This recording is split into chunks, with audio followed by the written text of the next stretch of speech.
lovely system we have. It's crazy. Yeah, but I've been thinking like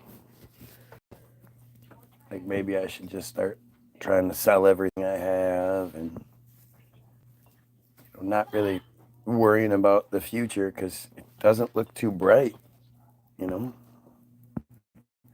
Saw a video today of a guy who was an electrician talking about how Elon Musk has his guys working has these guys working 12-hour shifts 7 days a week wiring up robots and shit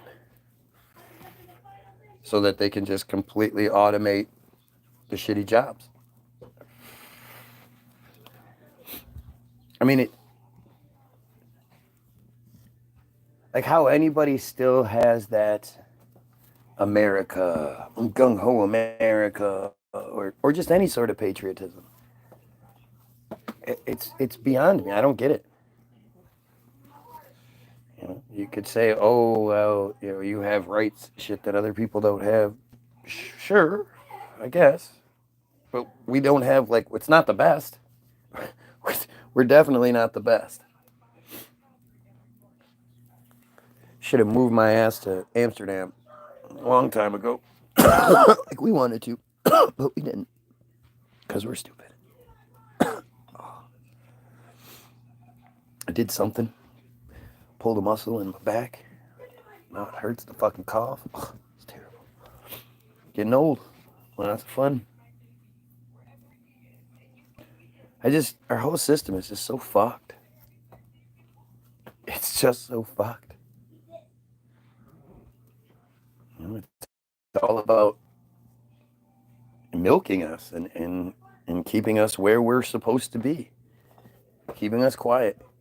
Keeping us stressed out and just barely hanging on. Like isn't it strange how everybody makes just enough money?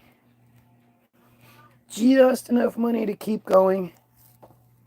Just enough money to be the cog in the wheel. But nothing to live well, right? Am I still fighting an imaginary secret? Yep, it's imaginary. The J conspiracy is imaginary. God, I love stupid people. At least I can come on here and have stupid people brighten up my day. It's an invisible J conspiracy.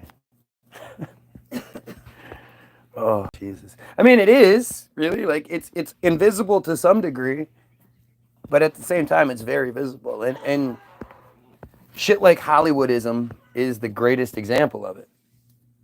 You know, for anyone to deny that there's a J conspiracy, when they make videos, they made a movie literally bragging about it.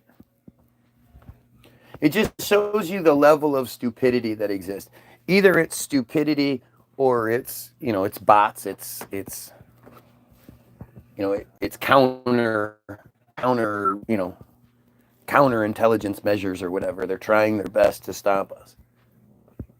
But you just have to be stupid. You know, and the thing is, I've been doing a lot of like soul searching and shit, you know. Really trying to like go through, like, if I were to tell you to watch something, what's the very best thing I can tell you to watch?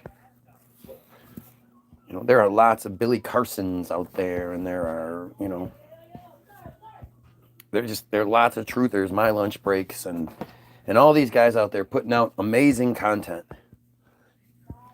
And I think best thing that's available is a movie that they made from 1998. And the reason why it's the best is because of what it is. Like, because they put it out with that same mentality that, like, if you demonize, if you open the books on Israel, you demonize Israel. Like, it's that stupidity that makes these things where they say things and they brag about things, not realizing what they say or just not caring, whatever it may be. But Hollywoodism is the it's like the smoking gun. It's like how audacious, right?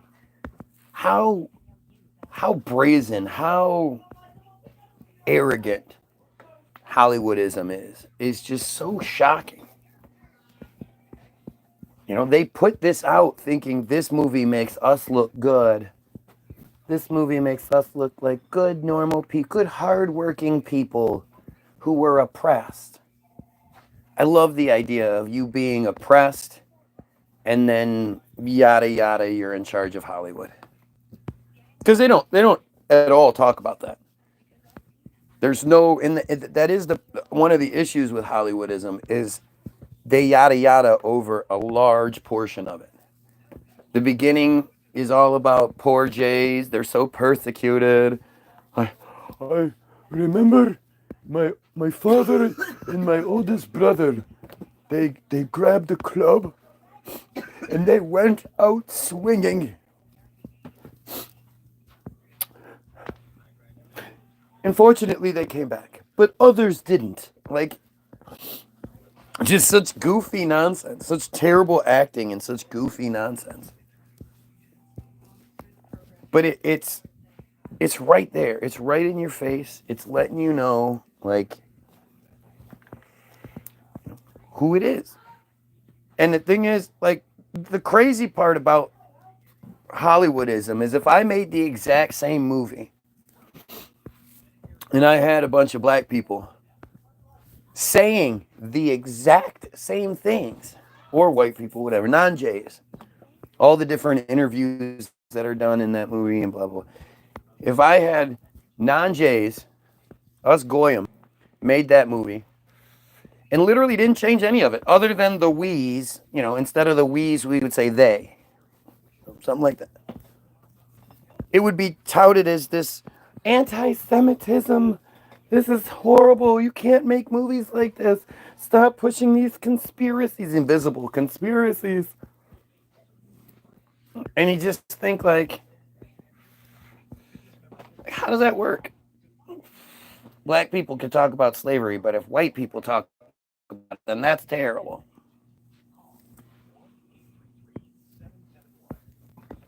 It's stupid. And I truly believe, like, as far as smoking guns go, you know, I like to focus on those. You know, to me, it's like there are lots of things that we could focus on. Chemtrails is one of those things we could focus on. But you just start getting into so many other things. And you know, chemtrails is really easy. I mean, you look up chemtrails and Google's going to tell you the Wikipedia, the thing that first pops up is chemtrail conspiracy theory. And the first sentence is how chemtrails, the idea is an erroneous conspiracy theory, you know, that they're using aerosols to blah, blah, blah for nefarious purposes. And then, you know, it's within three sentences, they're saying, you know, yeah, we spray a bunch of shit in the sky. We use cloud seeding. It's for solar management, weather modification. Those are part of the conspiracy theories. These crazy conspiracy theorists think that these chemtrails are used for solar radiation management and geoengineering and, you know, a few other things. So then you click on solar radiation management and it says, oh yeah, it's this thing that we do where we spray a bunch of shit into the sky using aerosols and cloud seeding. Cloud brightening, they call it. And the whole concept of like global warming and all this other bullshit, that the Earth has gotten warmer by 1.5 degrees.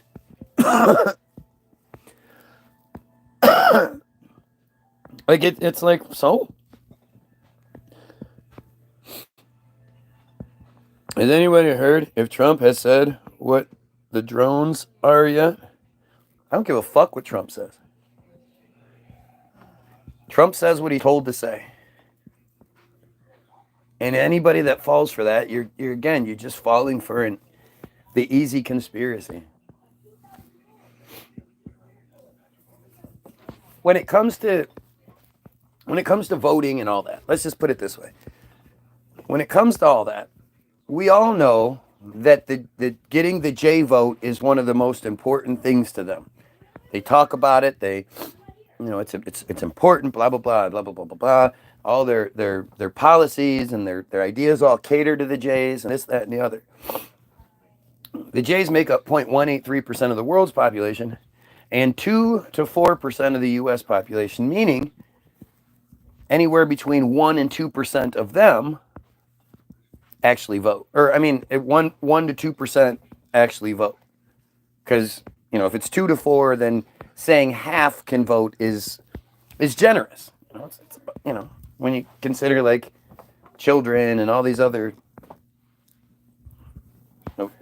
things that prevent people from voting, well, then it's about half. So that anybody would focus on trying to get 2% at the most, 2% of the population's vote, you're going to alienate other, the whites, the blacks, the others, to cater to 2%. It should tell you something, right? It should tell you who is truly running the show. But that's where I think Hollywoodism is actually the best, because it covers that. Hollywoodism, they literally brag that they created the America they wanted to create using Hollywood. And that they run Hollywood with an iron fist. They control every aspect of it. That the writer is, the J writer is king there. It's not the actors, it's not the directors, it's the writers.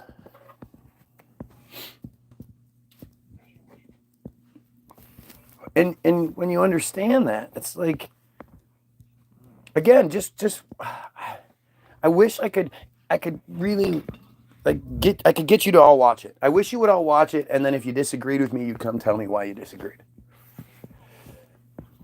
But as far as smoking guns go,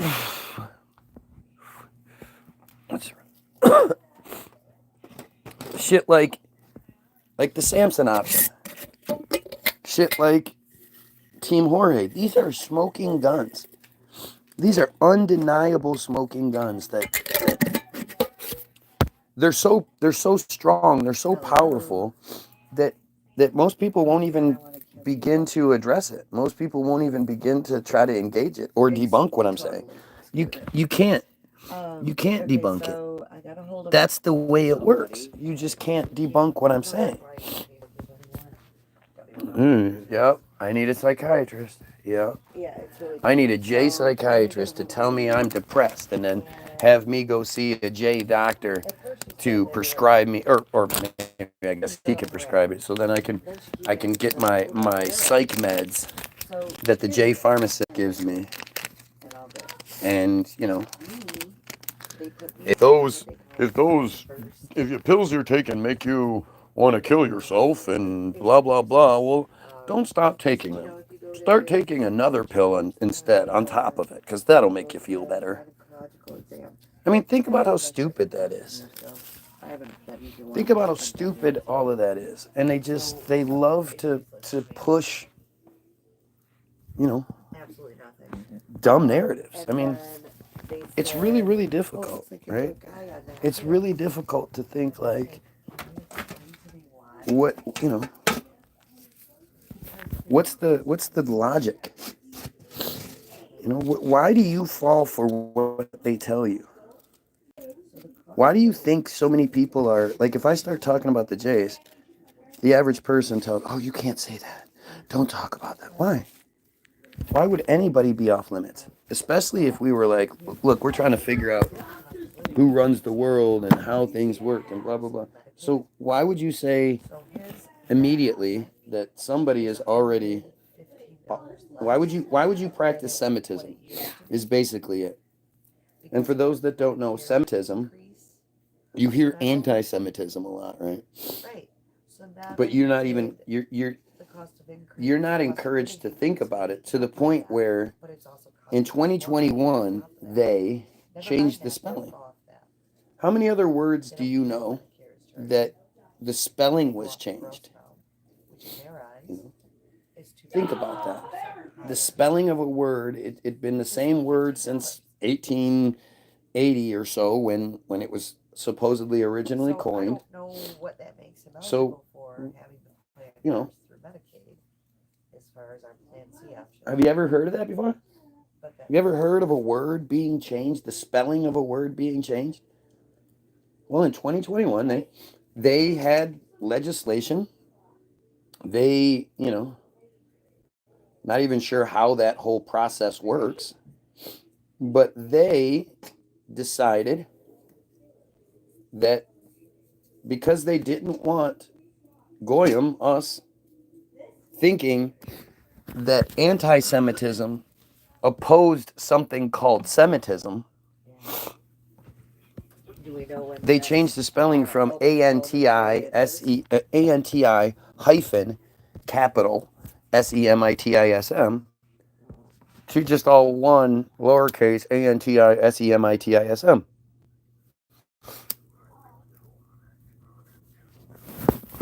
Why would they do that? This is one of those things where, like, I put it out here, right? The dude wants Thorazine, no thanks. I put it out here for you.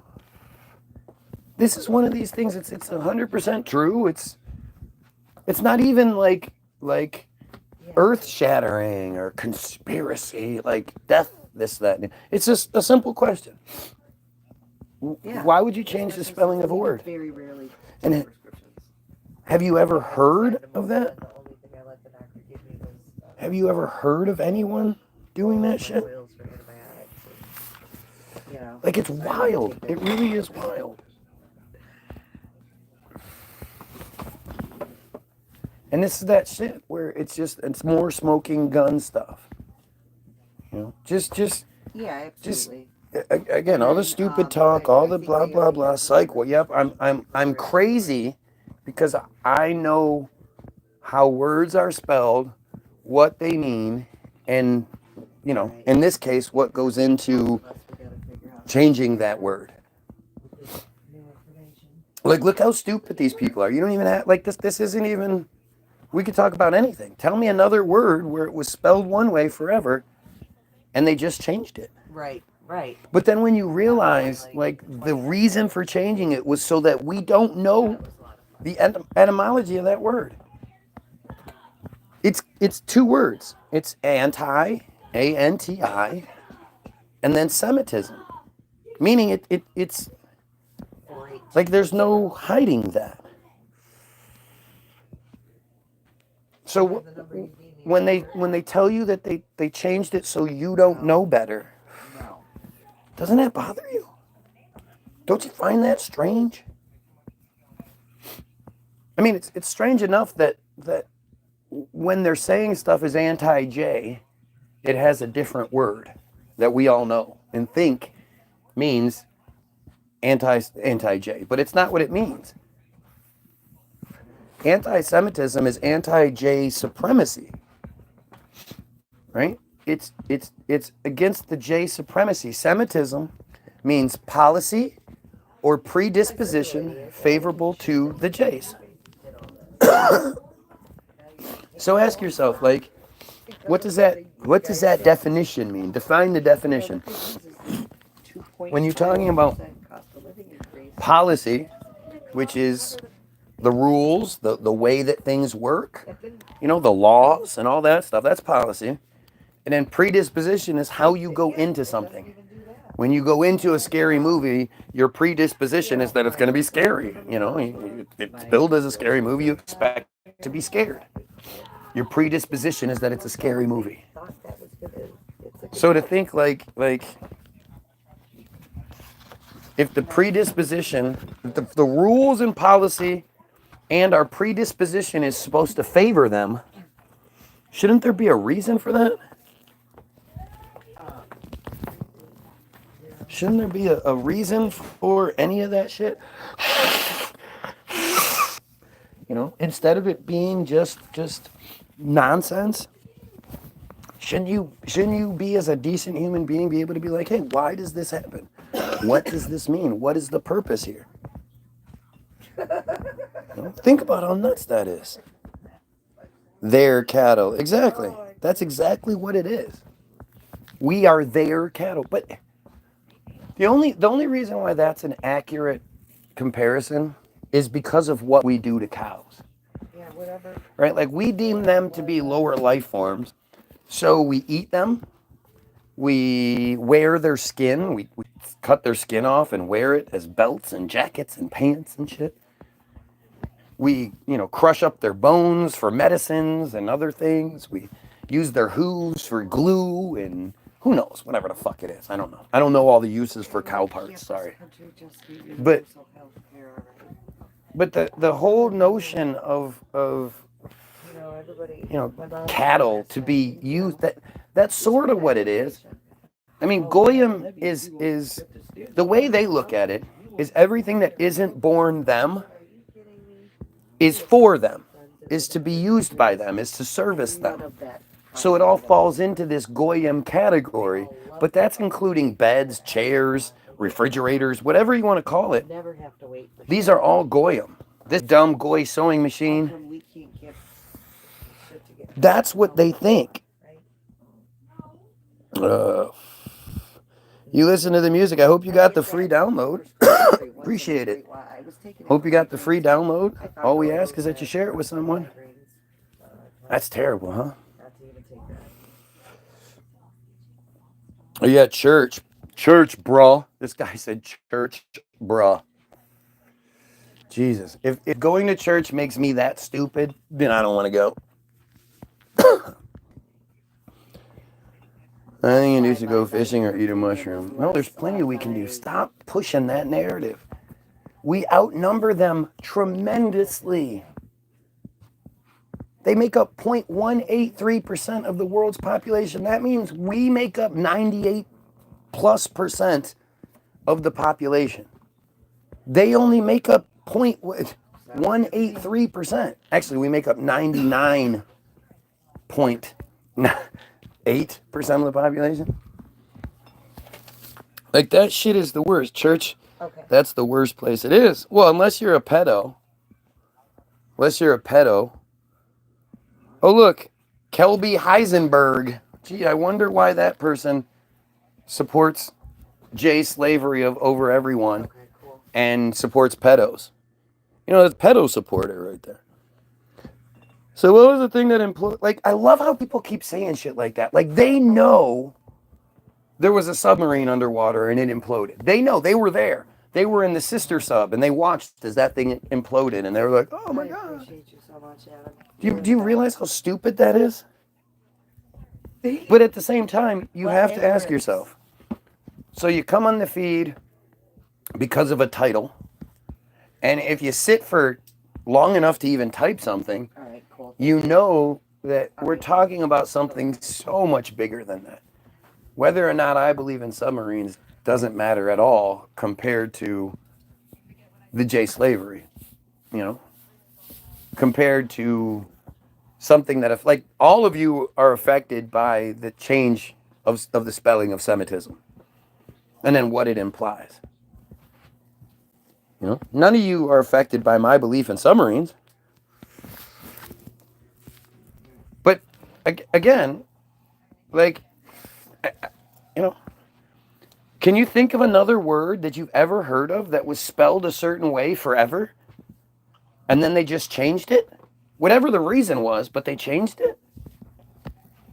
I can't even think of anything like that. I can think of something like the Grand Boulé. Back in the day, the N-word. It went from meaning ignorant to a derogatory term. Yeah, well, we don't know when that took place or anything about that. But the whole term, the idea of the Grand Boulé, the Boulé, I guarantee, most of you're tripping, Y-O-U-R tripping.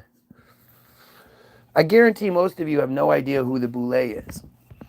And it's interesting that Boulé, if you look it up, B-O-U-L-E with the little umlaut thing, whatever it is, the little hi-ya on the end, that actually means the bread bowls that soup come in, that is now called a boulé. So they hid this term behind something else, but again, that's not changing the spelling of a word. And then to do so for like stated devious purposes, to prevent people from understanding that this is two words and that anti-Semitism might actually be against something. Like, it's just wild. It's wild. And then when you try to talk, whenever Jays come through and you start talking, they go, whoa, well, that's what it used to mean. It means something different now. And there is some truth to that, because what they've done, you know what? You guys want to hear some crazy shit, right?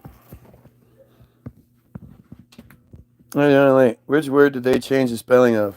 Anti-Semitism. Anti-Semitism used to be spelled ANTI-Semitism. And they changed the spelling in 2021 to ANTISEMITISM. All one word, all lowercase. And their stated reason was that they didn't want us thinking that anti-Semitism opposed something called Semitism. And that's just wild. That's just fucking wild.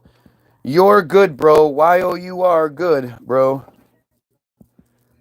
Working definition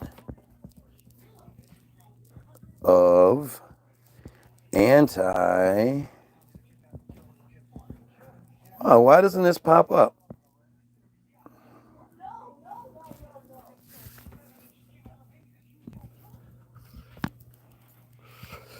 Oh, I didn't know that. You're right. A lot of people don't know the term Semitic when referring to people. Well, the term Semitic refers to all of the people of that region. Arabs, white people, black people, anybody that's from that region, whether it's Palestine or it's Syria or it's Yemen or it's Lebanon or it's Egypt. These are considered Semitic people. Right? So as much as the Jays think they own everything, they don't actually own that word. Right? And so when they say you're anti-Semitic, that's racist. That's horrible. Right? But Semitism, we'll first do this, okay? Just because there's always stupid people that hide behind, ignorance. So first we're going to go Semitism definition, boom. Okay? And now we're going to go Merriam-Webster definition, all right? So we have number 1A, Semitic character or qualities. Number 1B, a characteristic feature of a Semitic language occurring in another language.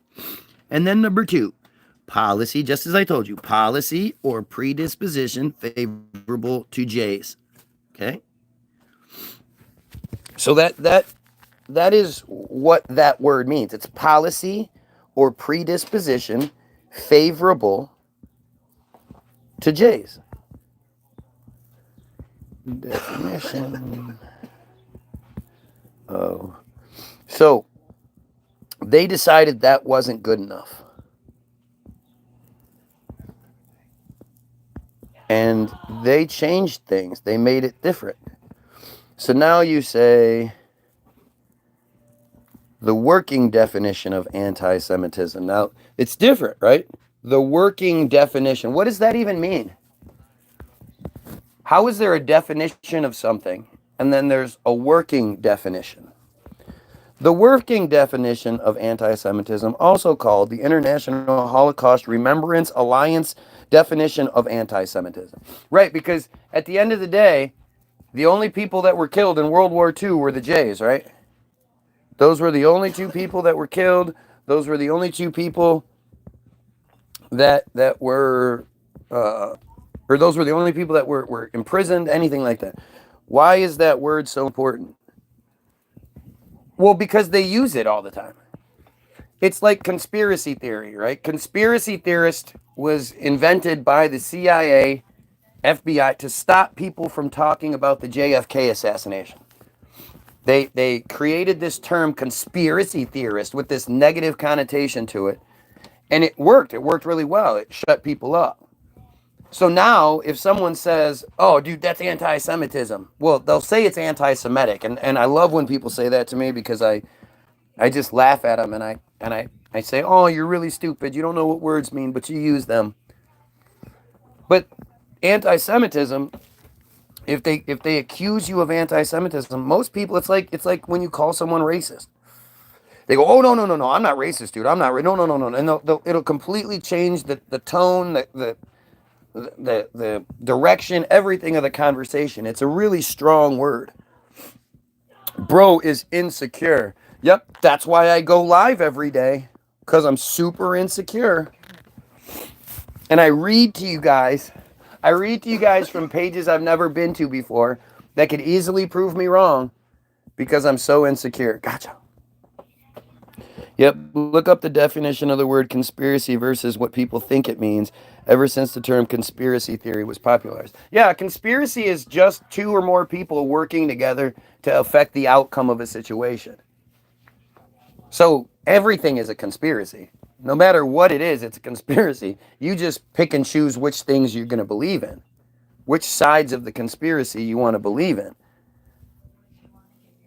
But it's all conspiracy. Whether you believe in, Trump or Kamala or what, it's all just conspiracy bullshit. And the lizard people, yeah. The thing about the lizard people is if you take out the idea that the science fiction supernatural aspect of it, the whole lizard people thing, and you just replace it with the Jays, it matches up. The only difference is that instead of physically, literally shapeshifters, they are figurative shapeshifters. But other than that, literally every single thing that you want to blame on the lizard people can be much more easily blamed on the Jays. And it doesn't require some nonsense that your grandmother won't believe. Oh, let's see. Rates of noticing have increased in the past few years. Do you think any real change will come of it? Absolutely. Abso-fucking-lutely. Why do you think they're so terrified of me? Go look at my numbers from prior to Trump taking over, basically. And you'll see I'm getting 18,000, 20,000 views. How do I get 20,000 views and now I'm at 11? How does that happen in just a couple of weeks, considering everything I talk about keeps coming true? Okay. Now people think conspiracy must be some weird urban legend or tinfoil hats. Well, I mean, think about tinfoil hats. Why is being a tinfoil hat something that we want nothing to do with? It's like the last thing you want to be is somebody that doesn't believe the earth is round. The last thing you want to be is somebody that doesn't believe in Jesus. The last thing you want to be is a tinfoil hat. Well, it's funny because the idea of tinfoil hat, that's an old conspiracy theory, right?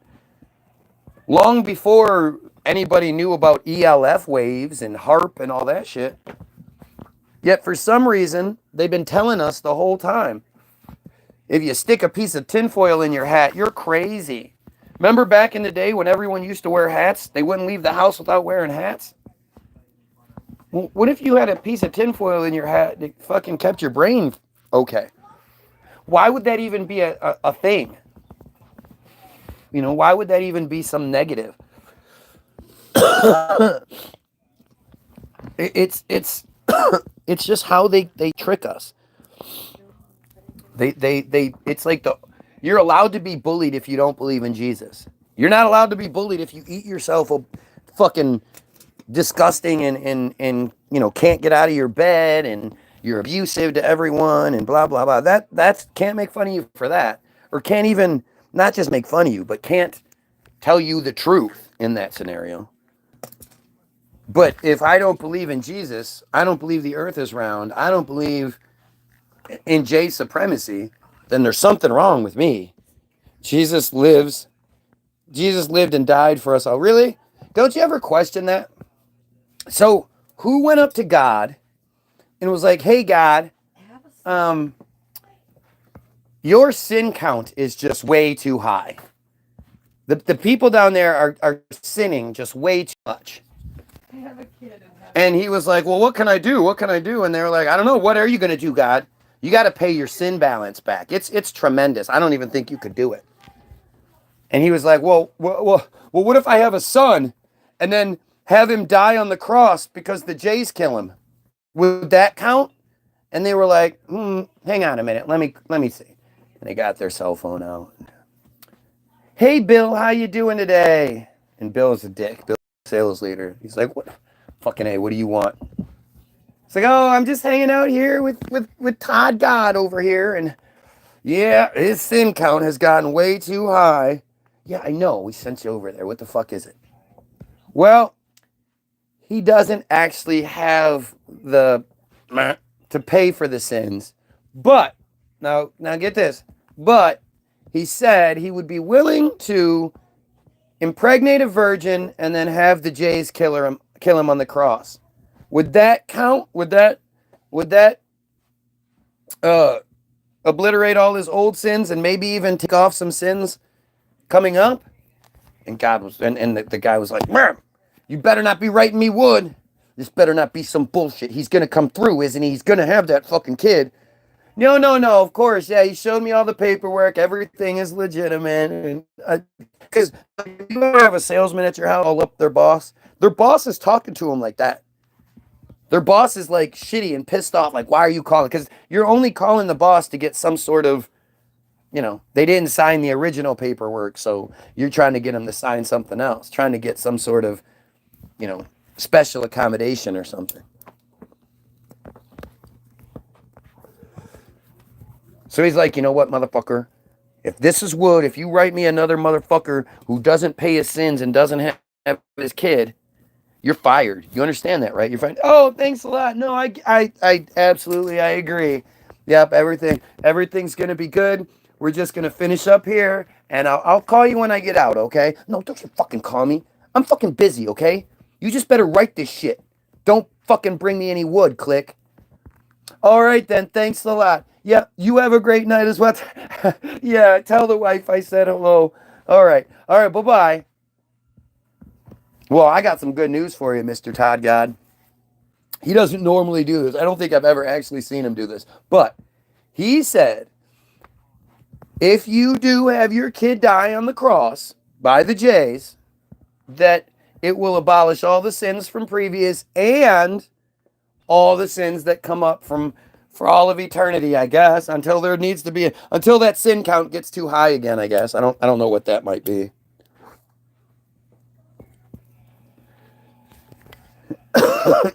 And so God jumped on down and even though they were married, they hadn't had sex yet. She impregnates this virgin, who is a virgin, doesn't really know what's going on, I would assume. I would assume she was probably pretty young, too, because back then, I mean, they married him off young. The Islamic version of Jesus was what really happened. Oh, yeah? Why would you think that? Why would you think Islam is any more true than Christianity when they're all Abrahamic religions, meaning they all come from the father of the J people, Abraham. Abraham is the father of the J people, and he is who is behind. He is the headmaster. He's that guy for all of your religious bullshit. All of the big three, they're all about the Abrahamic religion.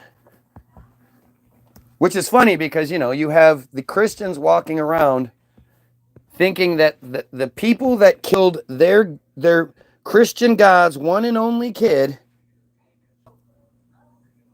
that killed their superhero, that those people are Christian God's chosen favorite people. Do you know how crazy that is? Because the Quran has not changed since it's been brought down. Right, since it's been brought down. And you know that because, why? Is it because that's what you're told? How do you know other versions of the Quran weren't found and they destroyed them because they didn't want that narrative? And it didn't come down. It definitely didn't float down from the sky. But this, I mean, I honestly, I do appreciate it because I normally, religious people, especially Muslims, are way too cowardly to actually speak on things. I don't understand why people don't naturally question their beliefs and views. I do so quite regularly. What can we do to encourage others to question the views on society? Teach them. Say the things that you're not supposed to say. Look at the response look at how crazy and desperate the response I get is. Because it's memorized. What? See, this is where it's always funny to me. You would think if you ask somebody why they believe in something, give me some good shit. Right? Give me some undeniable, this is the truth. You can't deny it anyway. There's no other explanation. Give me something like that. You would think they would come with their best thing. And maybe they are, but it's just silly. It's silly how you don't think. How you've been trained not to think.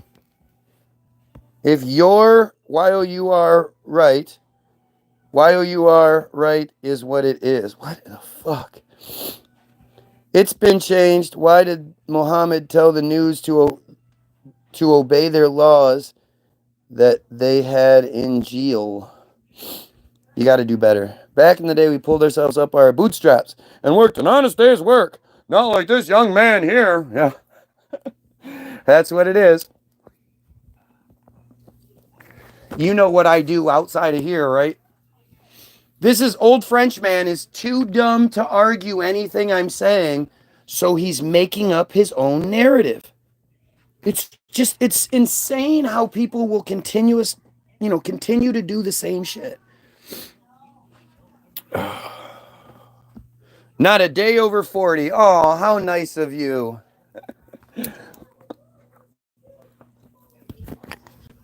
How nice of you. Not a day over 40. That's good.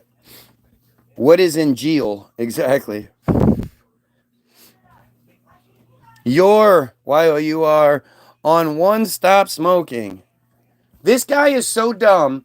I have corrected him multiple times and he still keeps doing it because he doesn't understand. Look, dude, when you're trying to say you are, that's Y-O-U apostrophe R-E. The your that you're using is when it belongs to you. That is yours. Right? It is your pillow. Y-O-U-R. Come on, smart guy.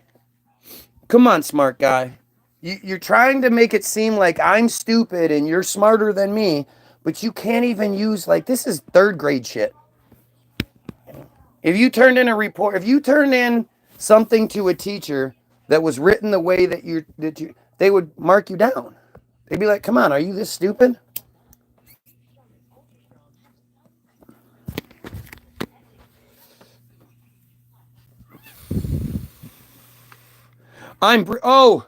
So the Brits use the wrong your? Is that what you're trying to say? Are you trying to blame it on your heritage? The Brits use the wrong your? Come on. I get when you're saying shit like crisps are chips. No, I get that. But to say that you use the wrong word because you're British, that just shows you how stupid these people are. Do you know how much people don't realize how much better they would look and how much more credibility they would have if they just went, "Oh yeah, you know what? You're right. I fucked that up. My bad." It just moved on and then stopped making the mistake. But this guy wants to blame it on being British. Boy, is that stupid. Boy, is that stupid. I'm still waiting for the Muslim guy to fucking tell me why his shit's real. Seems like he ran away. I said that Muslims are usually pretty cowardly. And he fucking ran away right away. That's how it works, man. But see, most of you have been duped into thinking free Palestine. Free Palestine, free Palestine. You'll never hear me fucking pushing that narrative. The only time I say free Palestine is when I know it's on a post or something where I can't be like, end Israel. end Jayism without getting in trouble. So I put Free Palestine knowing it's going to piss a bunch of Jays off. And it might start that conversation where they end up pointing out how stupid they are. I'm fresh out of school. You haven't opened a book in 19 years. And yet I know how to spell and you don't. Keep digging that hole, dude. Keep digging that hole. So now you're and you're British, so you use words wrong. And I'm stupid because I do use words correctly. Gotcha.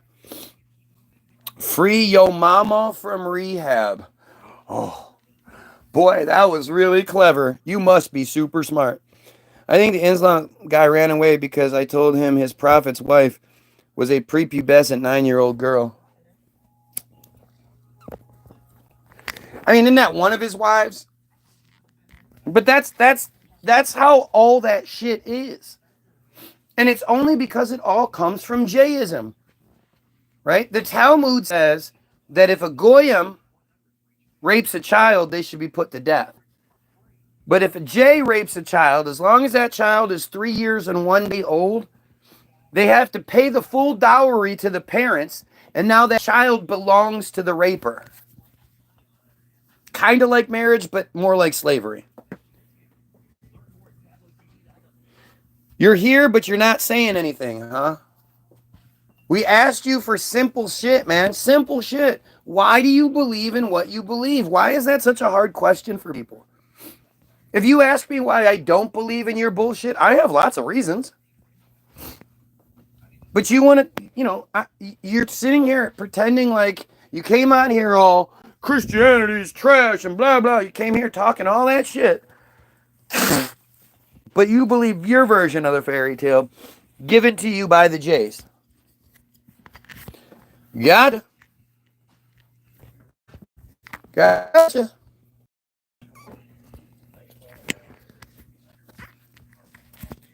I just think it's so crazy, man. You would think, especially with all like the concessions and the advantages that religion gets, the fact that they're allowed to consistently rape children and not pay the price for it, that they're allowed to kill gay people, that oh, look at how progressive we are. We allow women to drive as long as it's the daytime and they got a man in the car. You got to cover themselves up and all that shit. Just nuts. Just nuts. Talk about insecure, right? You can't handle another man seeing how beautiful your woman is. Oh, don't. And you think that some other man is just going to steal your woman from you because there's no love there. She was given to you. And I guess, I don't know. It's fucking stupid.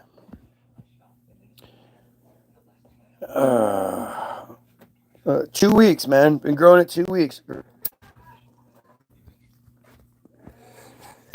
Look, the more Jays, the more people that come on here and identify as Jay, but then can't actually say anything intelligent, the better. They think they bug me with that shit, but they don't. Like, that shit makes my feed that much better.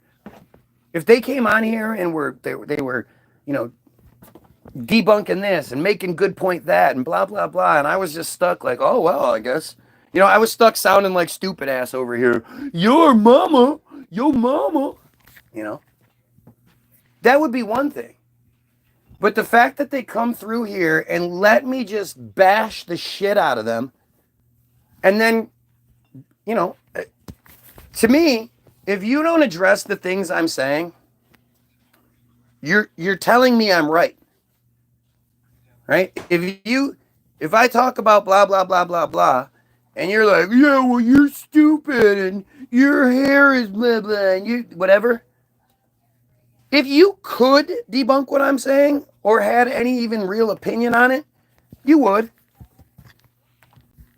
But because you're so stupid, or there's nothing you can say in any way, like if you do know it, there's nothing you can say that's going to make me look bad. You're basically, every comment that you make just reassures and validates that I'm right.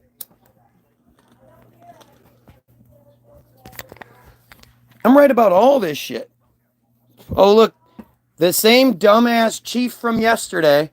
I'm so bad that they watch day after day for hour after hour. Does this help you cope with your childhood or something? Does this help you cope with your childhood or something? Yes. Yes, this helps because I'm talking about ending J slavery of the rest of us, stopping the genocide that's happening right now, killing pedophiles. Yep, that makes my childhood different somehow. That's coping. No.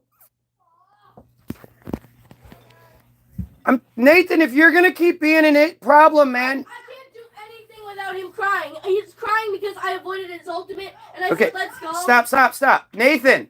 What? It doesn't matter what he does. If you cry about it, then you can't play anymore. He's exiting out of matches. Okay, Nate, why don't you go to your room then? Wait, what? Explain it to me. Stop. It's the entire time. No, he's not. I can hear you. It's the entire time. Nathan, stop. What? You guys are playing a fighting game. You both talk smack to each other. Yeah. Nick does talk more smack, but I don't care if he's doing the same move. It's so annoying. Then don't play, Nathan. Why should I listen for Nick being annoying? He's not being annoying. He's just not playing the way that you want him to play. I already know what's going on, Nate. Every time. Shut up. No. Stop talking. Okay, Dad, continue. Why aren't you stopping, Nathan? Why is this such a big deal every day? He won't stop. What's he doing? The entire time he won't stop just talking. Like what? What's he saying? What's so bad that's got you this upset? I don't know why it's giving me a headache. Okay, then stop. Okay, Nathan, then stop. Get your foot off the wall. Even when we're on a team, he just won't stop. He won't stop no matter what. Yep. You're being ridiculous. You're being ridiculous, dude. I told you before, if you can't stop crying about what he's doing.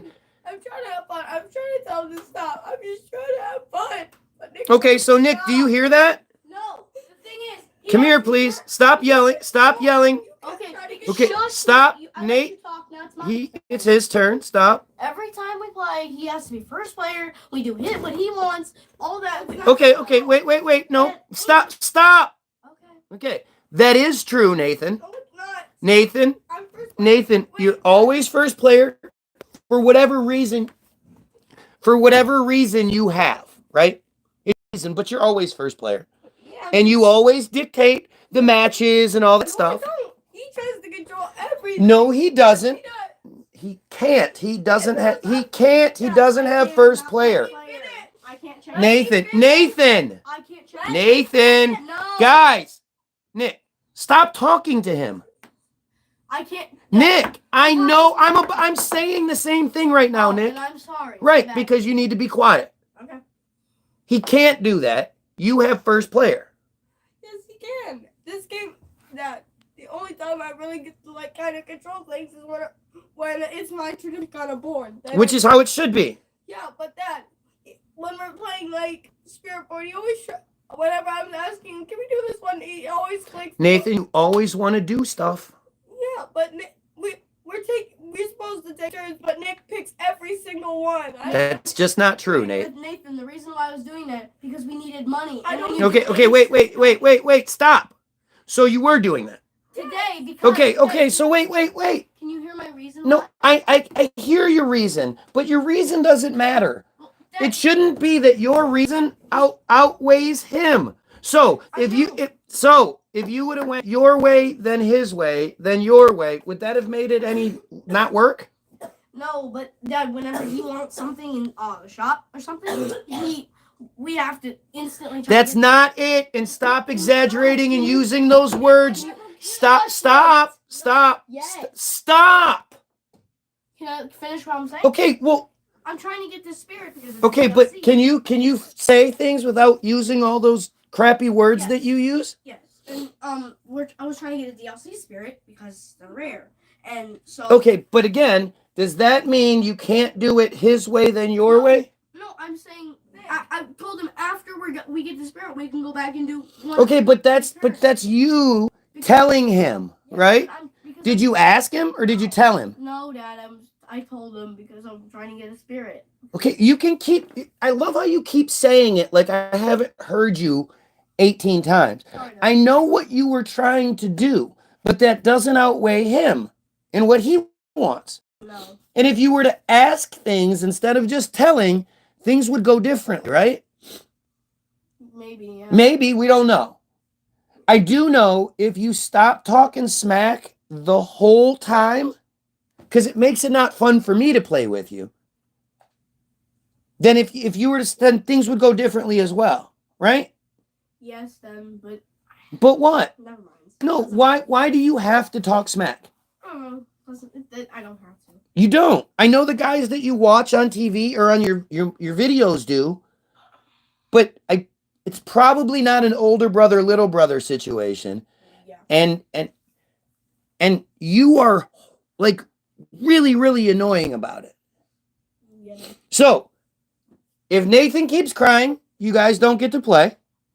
And if you keep talking smack, you don't get to play. Okay? Okay. Sure. Lots of fun.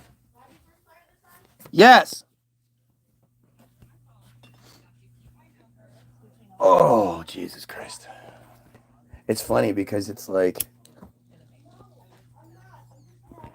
as adults, you kind of like dismiss it. You guys, these are just dumb video games. Get over it. Blah, blah, blah. But it's so much deeper than just dumb video games. It's the interaction between them. It would be the same thing if it was, building a race car or drawing a picture or whatever. Playing Sorry or whatever you're doing. Don't just dismiss. Stop. Stop. Stop dismissing each other. If one guy wants to check something, can you guys stop? If one of you wants to check something, oh my God, this is so irritating. So put it down and come to the stairs, because if I don't make you guys do this, you'll just keep going. Stop, Nate! All right, Nathan. No, Nathan. I know, wait! Nathan, you can go. No, I was clicking back! Why? Did I tell you to stop or did I tell you to click back? And you clicked A. Back. Okay. Sorry. But did you just do what you wanted to do like you always do? No, it was a board that neither of us wanted. Okay, at the time, did I tell you to stop? Yes, Dad. Did you need to do what you were doing or else the whole game would have crashed? No. So why are you continuing to do what you want to do even though you're not supposed to? Right. You need to be sitting on the couch. Now, nobody is going to invalidate the other one. If you don't think it's a thing and it takes 2 seconds for him to look, let him look. Okay. Same thing with you. Stop invalidating each other. Okay, then.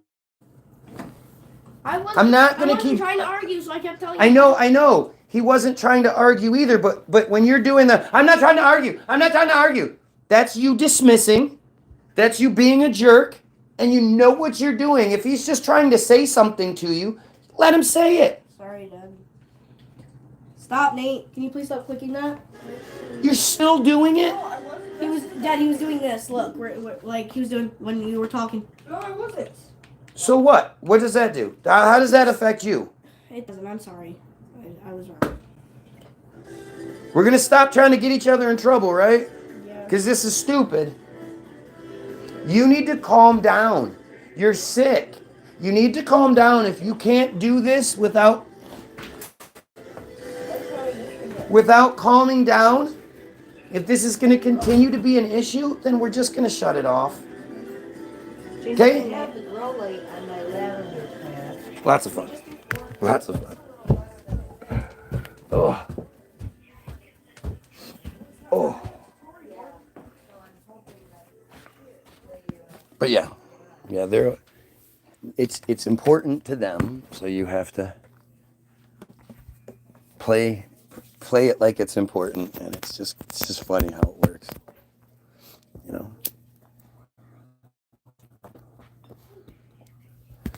One of the most important things to remember as a parent, try to remember what it's like to be that age, and it's hard. And You know, you get to be my age, not a day over 40, and you know, it's so long ago. We put such an importance on childhood, but childhood is such a small time in your life. You know, that first 10 years is one, like it's like 2 parts. 3 parts really. You know, the childhood part where you're just a little kid and everything you do is awesome and blah blah blah. And then it's like that transitional period, that preteen sort of, you know, it's weird, it's awkward. You've got all these hormones, you've got mental changes happening, and you know, it just is what it is. Gaming as a kid is serious business. When I was a kid, parents would just dismiss us and say, it's not real, it's stupid, blah, blah, blah. But it's real to them. Exactly. And it's not it's again, it's the dynamic, the disrespect between them, or the respect between them, all those, that's what needs to be established. Like I tell my kid, if you're crying about him beating you, well, you got to stop that. You know, unless it's one person that's picking like a super cheap person and doing a super cheap move over and over again. But that's even a different thing, because it's like, why would you be that person? Why would you want to be that person? All you want to do is win, so you're just going to pick the cheapest character possible and then spam the one move over and over again. You know, these are important things that are like lifelong kind of shit. This is how we grow and adjust. And like you said, when we were kids, our parents didn't give a shit.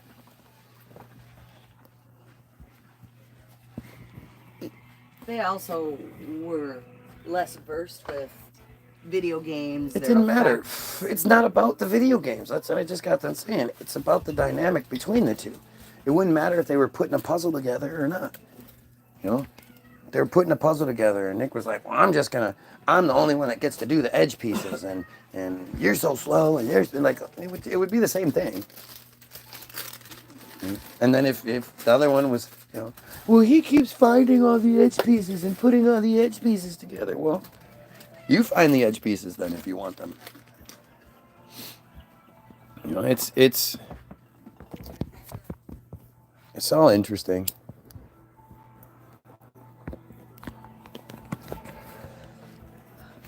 And none of it matters. Not when it's not in the big picture, because like for me, it's all about the big picture. If we're not talking about the big picture, we're wasting our time. And the problem is, I've said this for years now, as much as I think the J stuff is important, I don't think it's the thing that terrifies them the most. It definitely contributes. But like it wouldn't matter if everything was shown to us to be, like if my truth was shown to be truth suddenly tomorrow, it would be chaotic, because we're not there. We're not prepared for it. You know, if you go up to your spouse and your spouse thinks that everything is fine and you're like, here's some divorce papers, it's going to just crush them. They're going to be like, what the fuck, you know, blah, blah, blah, blah, blah. I thought everything was good. I'm not prepared. But if you know, you like, we need to get a divorce, and you guys talk about it, and the person knows it's like that. It's just simple. If you quit your job, like most jobs want you to quit the job and give them 2 weeks notice so they can fix it. They can fix the hole. They can do whatever. Just quitting out the blue, that's shitty. I mean, it's all about preparation. I call it the LeBron James conspiracy. Social change has to be gradual, not forced. If everyone changed tomorrow, then the entire system would collapse. To some degree. Now, I don't think it's gradual, like it's going to take generation after generation after generation. I just, you know.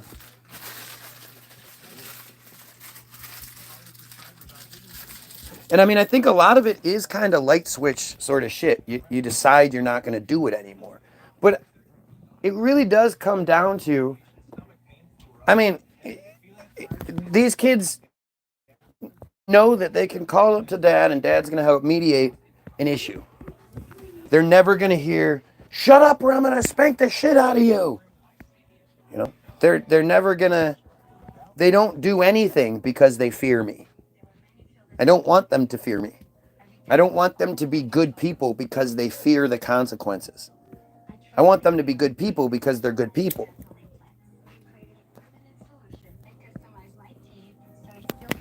You know, they weren't physically abused their entire childhood. I just think about it now. It makes me sick. How do you spank children? I used to think I used to think before I had kids that I would spank kids because I got spanked. But being put in the position to have to do it, I just don't know how you do that. Have something that looks at you the way a child looks at you. Your child looks at you. Looks at you like you're everything. Because you are everything to them. You are the sole reason why they survive. And then you're going to hit them. And you're, twice, 3 times their size, 5 times their size.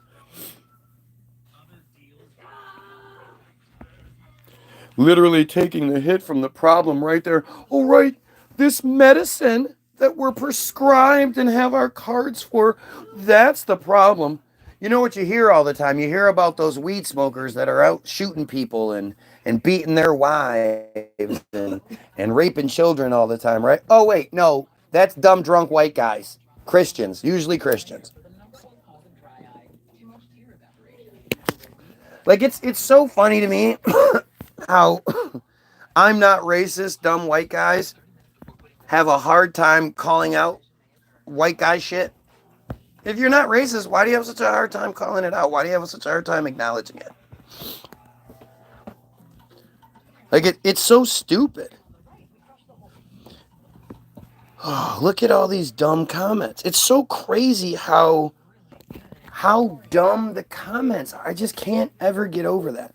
Why would anybody want to raise their hand to be the next one pointed out for being stupid?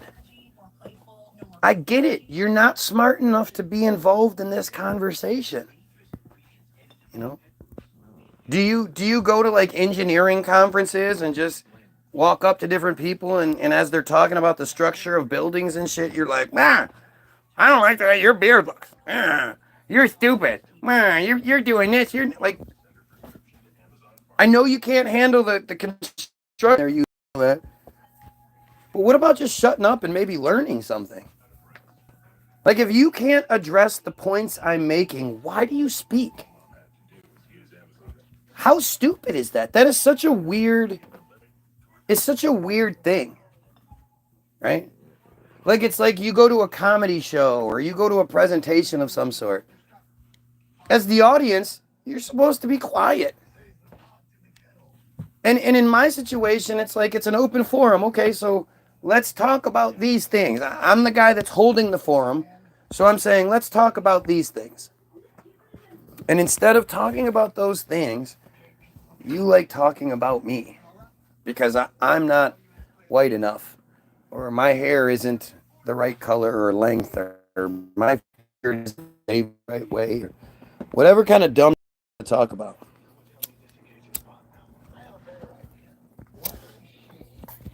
I mean, if weed compromises me so much, then why don't you guys say better shit? Like, I just, it would be embarrassing to me. If I were to go on a feed where a guy was like piss drunk and I watched him smoke meth and I, blah, blah, blah, all these things, I could tell he was like, oh, he was all compromised.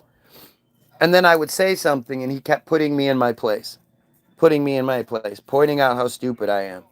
I would be so embarrassed. How is this dumb drunk guy smashing me in every argument like this? But not you guys. You guys have work to do. And I think it's amazing. Like I said, everything you guys say that isn't about the pedophile problem, that isn't about the genocide or anything, You're telling me I'm right. You're just not capable of having the conversation. I mean, even the submarine conversation, none of you are capable of having that conversation. You don't know shit about submarines. Why do you even try?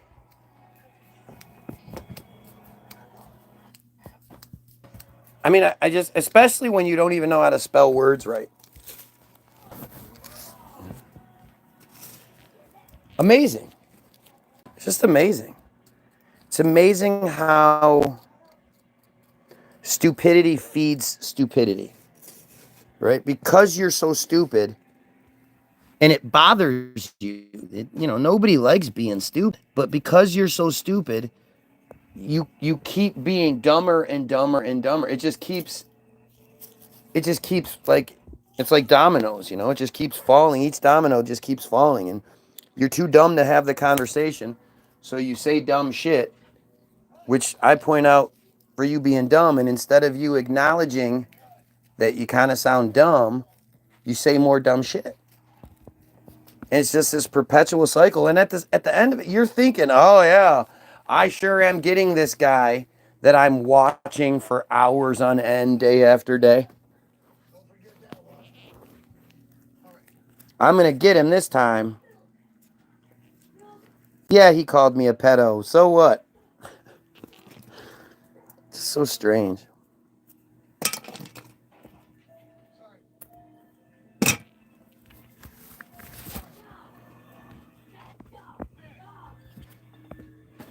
You do nothing with any of the false info you look up. Okay, so I'm looking up false information. Where do you even go to look up false information? I don't even, like, what a stupid thing to say. Wikipedia is the source they want you to look at. And in a lot of cases, like the chemtrail case, that page is locked down. The Samson Option page, that page is locked down. You can't, nobody can edit that page. So that means it's the way that the system wants you to think. And then there's all the news articles that I read.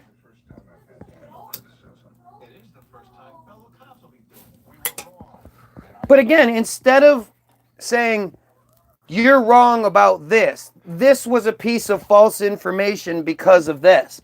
Instead of saying anything like that, you're going, I'm stupid, and I'm going to say all you said is false.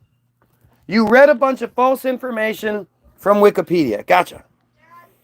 Yeah. Okay. Okay, so he's going to stop. Right, Nick? No. Nick, are you being real here? Okay, cool. Nick? One time and then I say I stopped doing it. Okay, so Nathan, you're not going to be a tattletale. You're not going to tell on every little thing. But Nicholas, Nick, you're going to stop. Yes, I know. I'm going to stop saying the demon slayer thing. Okay, so it's over then. Why are we still fighting? Right. Okay, you being sick, Nathan, is a very, very sensitive, whiny Nathan. So you have to get over that, man, or else you got to go do something else.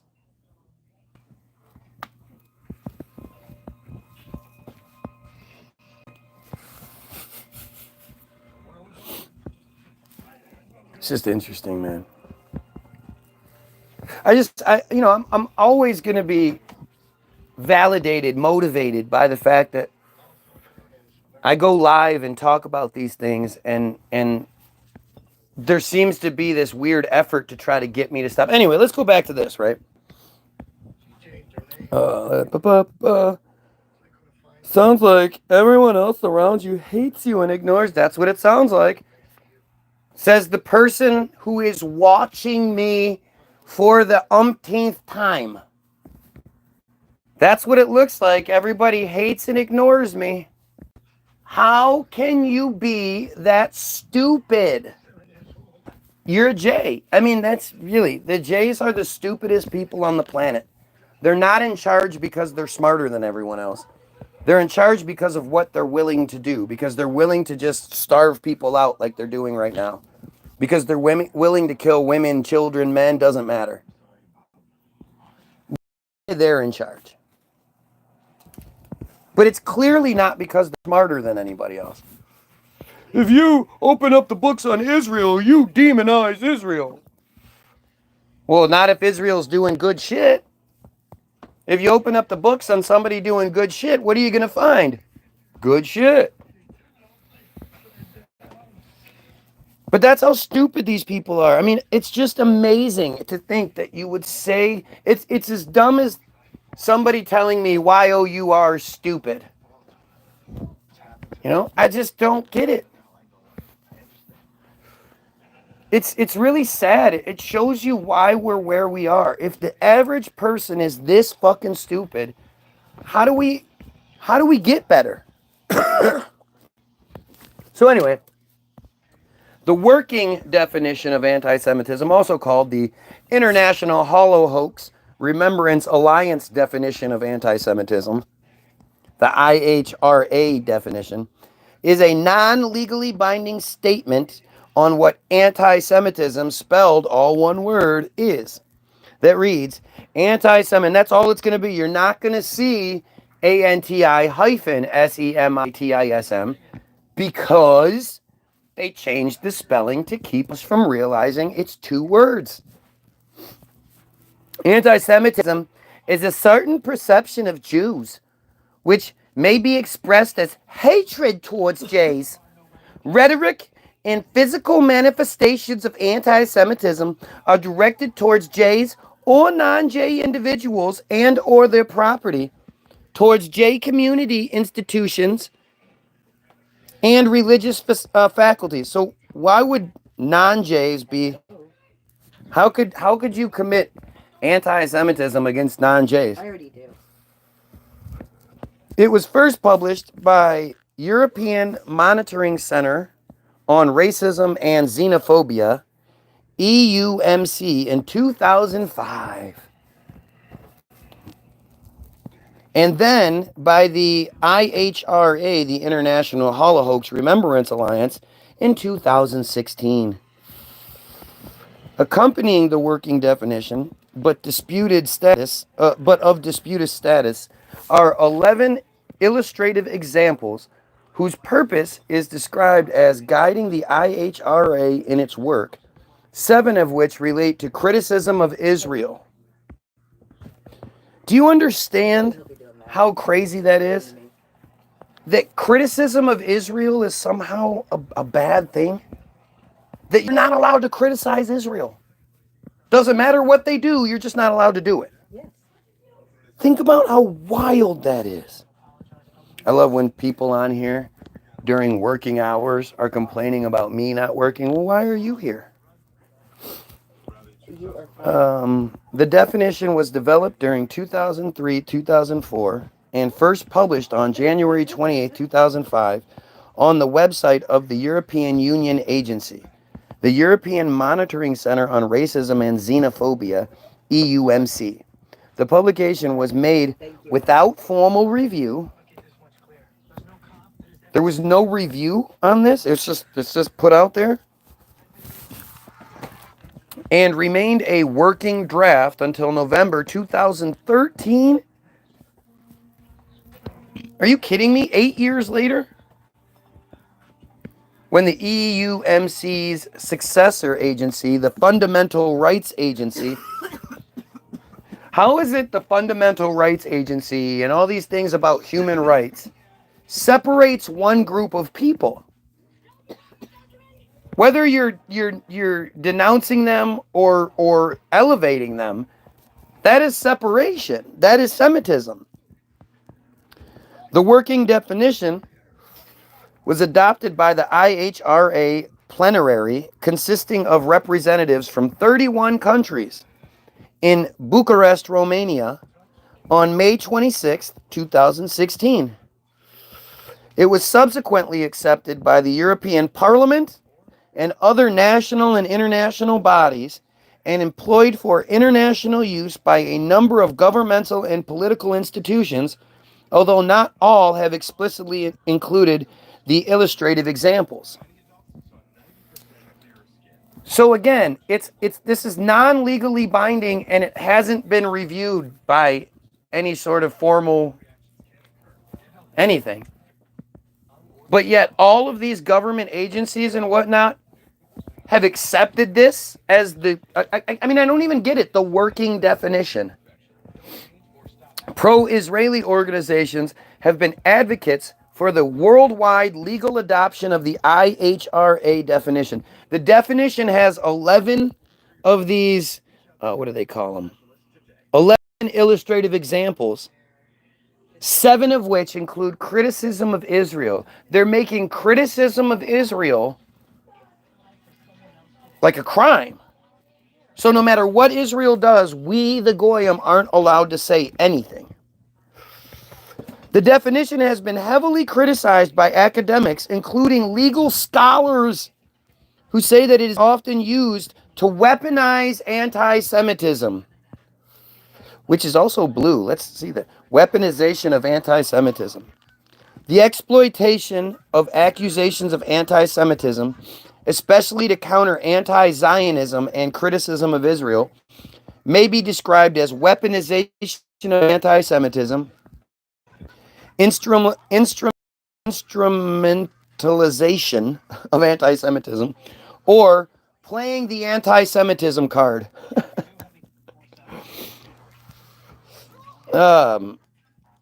Bad faith accusations against Israel's critics have been called a form of smear tactics.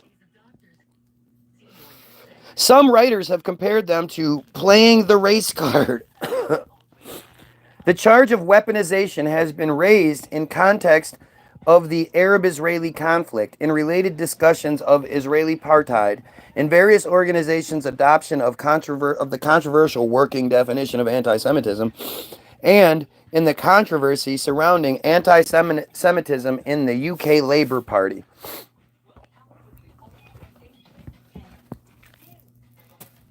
The fact that all of these spellings have been changed just goes to show you the power they have. Critics have argued that the charge of weaponization itself amounts to an anti-Semitic ad hominem attack, which means short for augmentum ad hominem, refers to several types of arguments that are usually fallacious. Often currently, term refers to the rhetorical strategy where the speaker attacks the character, motive, or some other attribute of the person, argument, rather than the substance of the argument itself. Hey, that's literally what I deal with every fucking day.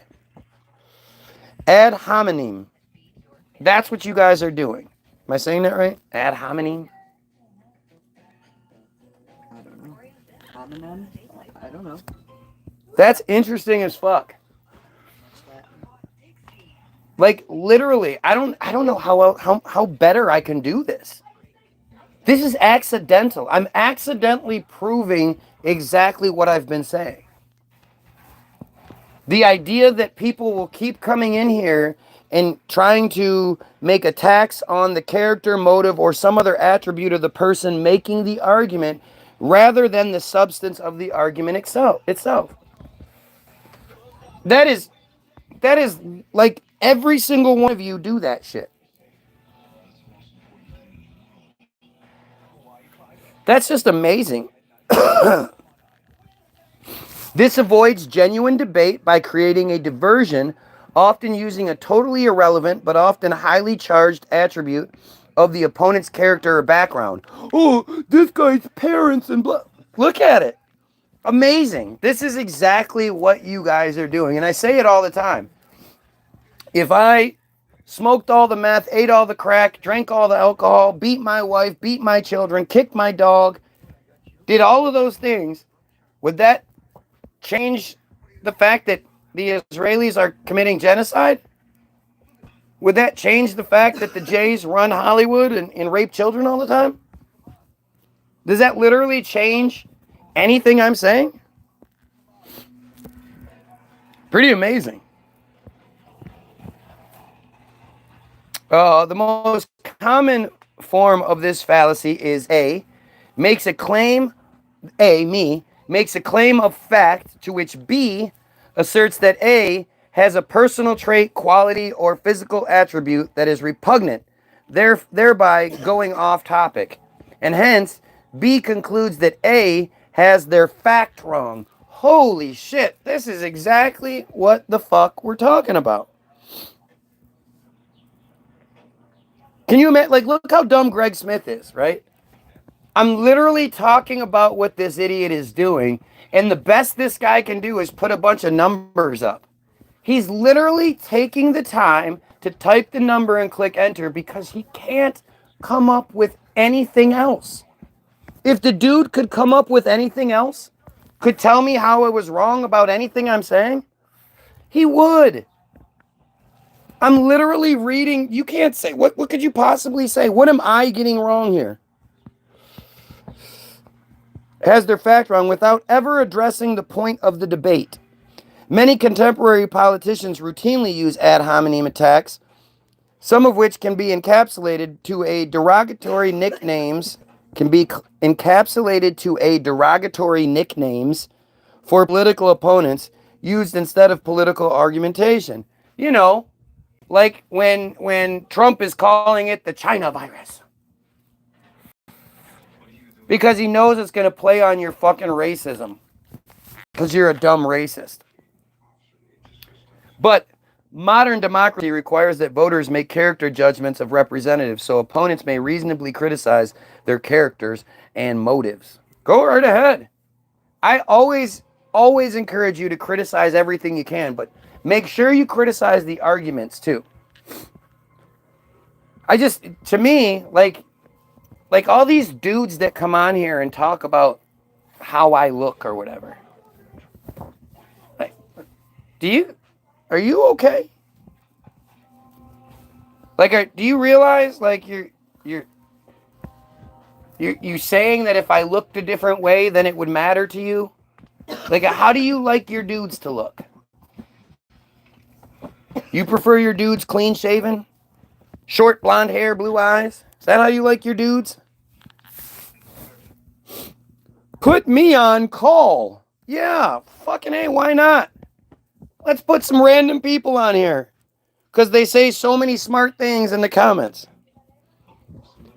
You see, Winter inspired me to put him on a call, you know? Yeah, right. Right. Because I should give you a platform. So you could say more dumb shit. The whole thing is, like, for me, if I was on somebody's page like this, I would try to say the smartest, best things I could so that person would invite me onto their page. I wouldn't have to ask, hey, can I come on your page? Hey, put me on. Hey, put me on there. I know I can't say anything, but put me on. I want to have a pissing contest with you. No, it's in my pocket. In my coat.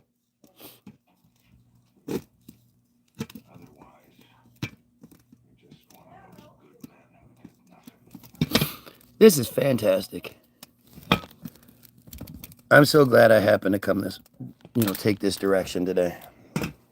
All right, so I want to keep reading it, I guess, but other uses of the term ad hominem are more traditional, referring to arguments tailored to fit a particular audience and may be encouraged to specialized philosophical usage.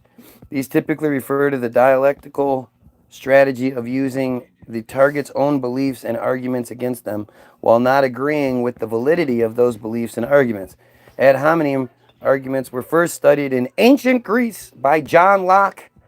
In ancient Greece, John Locke received the examination of ad hominem arguments in the 17th century. A common misconception is that an ad hominem attack is synonymous with an insult. Right. I don't think of it as insulting. At some point, you're going to have to give them permission to talk. Okay.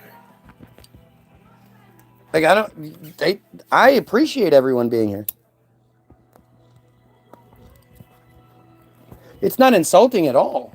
Hi there, Adam. I mean, other than, being stupid, right? That stupid part, but it's really crazy. Like, I would never think of this as, I think of it as a plus. I think of it as a compliment. because you can't do anything otherwise. All right, so we're back to the weaponization of anti-Semitism. The charge has also been criticized as rooted in presumption rather than evidence, the history. The Fateful Triangle in 1983, in Fateful Triangle, 1983, Noam Chomsky wrote that evaluations of Israel that were negative were often countered by accusations that the criticisms themselves were anti-Semitic, and that the tactic is standard. But see, that's just it.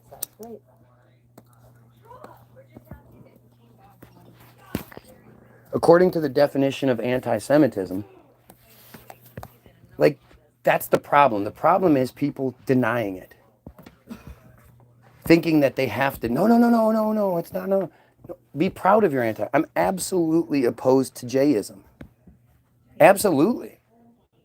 Proudly. You should be. It's disgusting. Yes.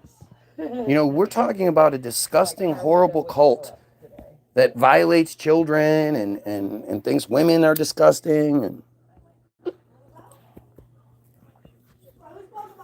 eat placentas and fucking eating foreskins and all that kind. Like, these people are nasty fucking people who think of themselves as superior. It's not just what they do, it's how they think. So when you are like this argument that it's not anti-Semitism, well, they're saying it's not anti-Semitic because anti-Semitic is a completely different thing. And I'm proud, you know, I'm just as proud of my anti-Semitism as I'm proudly not anti-Semitic. But instead of people just embracing it and going, yeah, oh, absolutely anti-Semitism, yeah, it is. So what's your argument? Why should I not be anti-Semitism? What would be what's your reason for it? What, you know, tell me a good reason why I should practice Semitism. I should be pro-Semitism. You know, but this is again, you're gonna read how, oh, that they called it anti-Semitic and they weren't blah blah. But that's, you have to change perception. How you think is way more important than what you think. If you think that there are invisible germs attacking us, then you're willing to, you know, engage in poke talks and you know, viruses and all these other crazy fucking beliefs. If you think that if you accept your thought process is that we live on a ball flying through space, well then rocks falling out of the sky and you know, solar winds and all, you already accept that shit. It's already there. There's no, you know, there's no way around it because you already, your thought is already there. Correct. And that's what this is. Demonizing anti-Semitism. You know, trying to make anti-Semitism sound like it's a bad thing. Absolutely. That's why Chomsky, a J, is the one talking about it. Because if they're the ones on both sides of the argument, they control the argument. Citing Christopher Skies, he wrote that the phenomenon could be traced back to 1943. That's weird. He adds that it is in the post-1967 period that the tactic had been honed to a high art, increasingly so, as the policies defended became less and less defensible.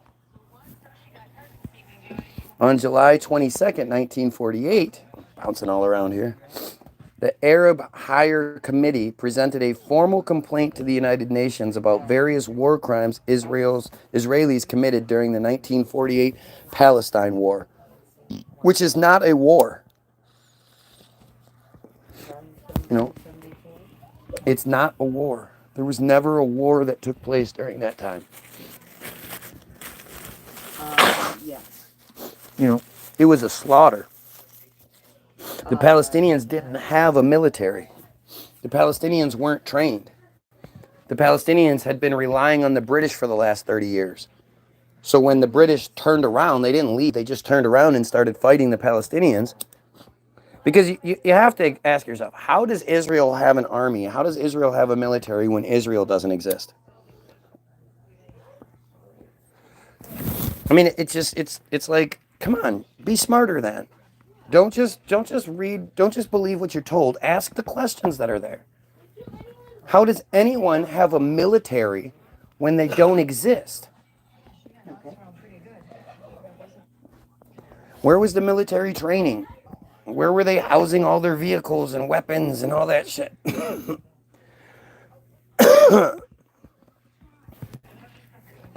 Including the use of biological warfare in violation of the 1924 Geneva Protocol. Operation Cast Thy Bread was a top secret operation in which the Haganah used IDF, Israeli Defense Forces, and IDF defense. The Haganah and Israel Defense Forces, IDF, used typhoid bacteria in a series of well poisonings in Palestinian villages such as Acre and Iliabun, as well as several Palestinian neighborhoods in Jerusalem and in the depopulated Arab village Bayat Mashar. Wow, just think about this.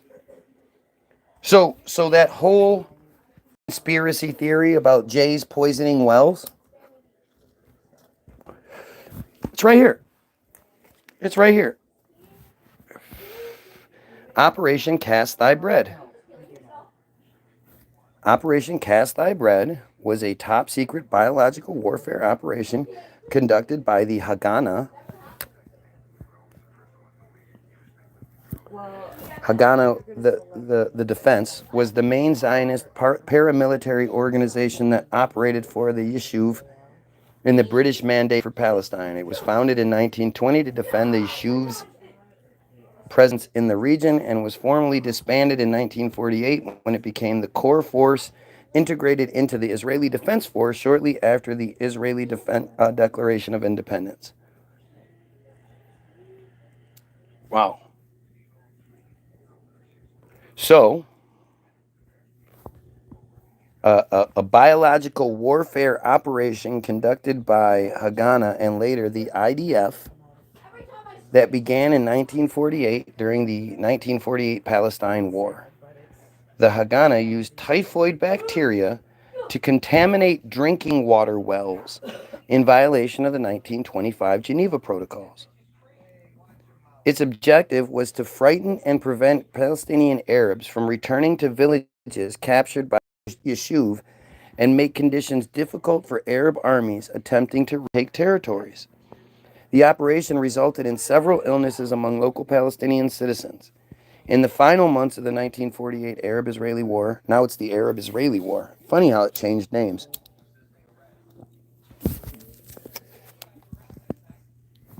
Israel gave orders to expand the biological warfare campaign into neighboring Arab states such as Egypt, who is their best buddy now, Lebanon, and Syria, who are their targets now.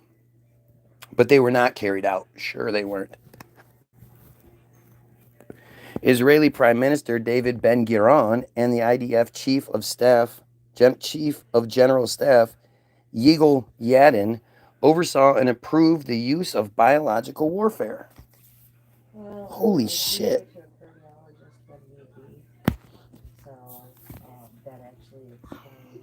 This is fucking crazy. Like, this is crazy.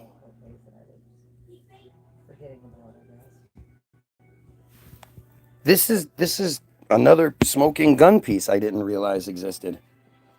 Yes. Holy shit, man.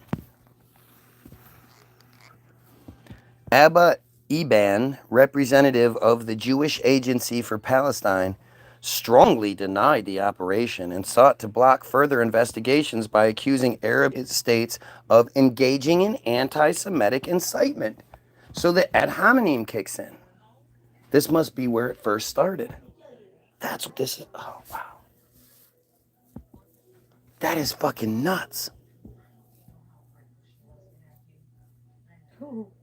So, because the Jays were poisoning wells, drinking water wells, admittedly approved by the Ben-Gurion and the other guy, the head of general staff, and it came out. It's not like, again, they would say, yeah, open the books. Look, we didn't do this shit. Go right ahead. Look at what you need. Instead, they blocked investigations and engaged in the first examples of ad hominem referring to Israel. Operation Cast Thy Bread did not achieve the crippling effects its advocates had hoped for.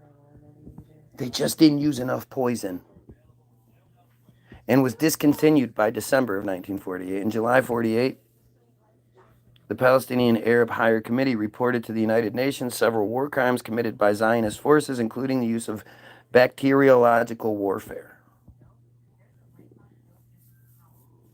According to Avner Cohen,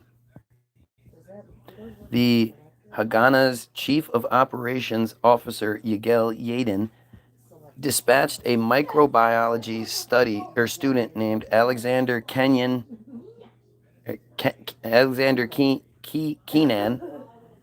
to Haifa on February 18th, 1948, to set up a unit known as Hamed Biet. Keenan and future Israeli President Ephraim Katzir planned various activities to get a sense of what chemical and biological weapons are and how we could build a potential should there be need for a potential. Their main objective was to create a weapon that could blind people.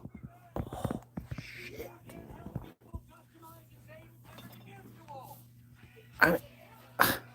Perfect.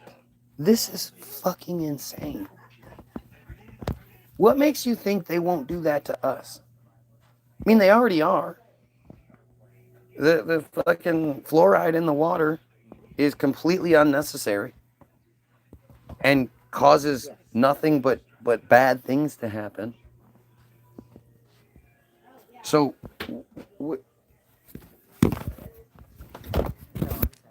this is poisoning the wells. How do they work? Jesus Christ, man, I just can't.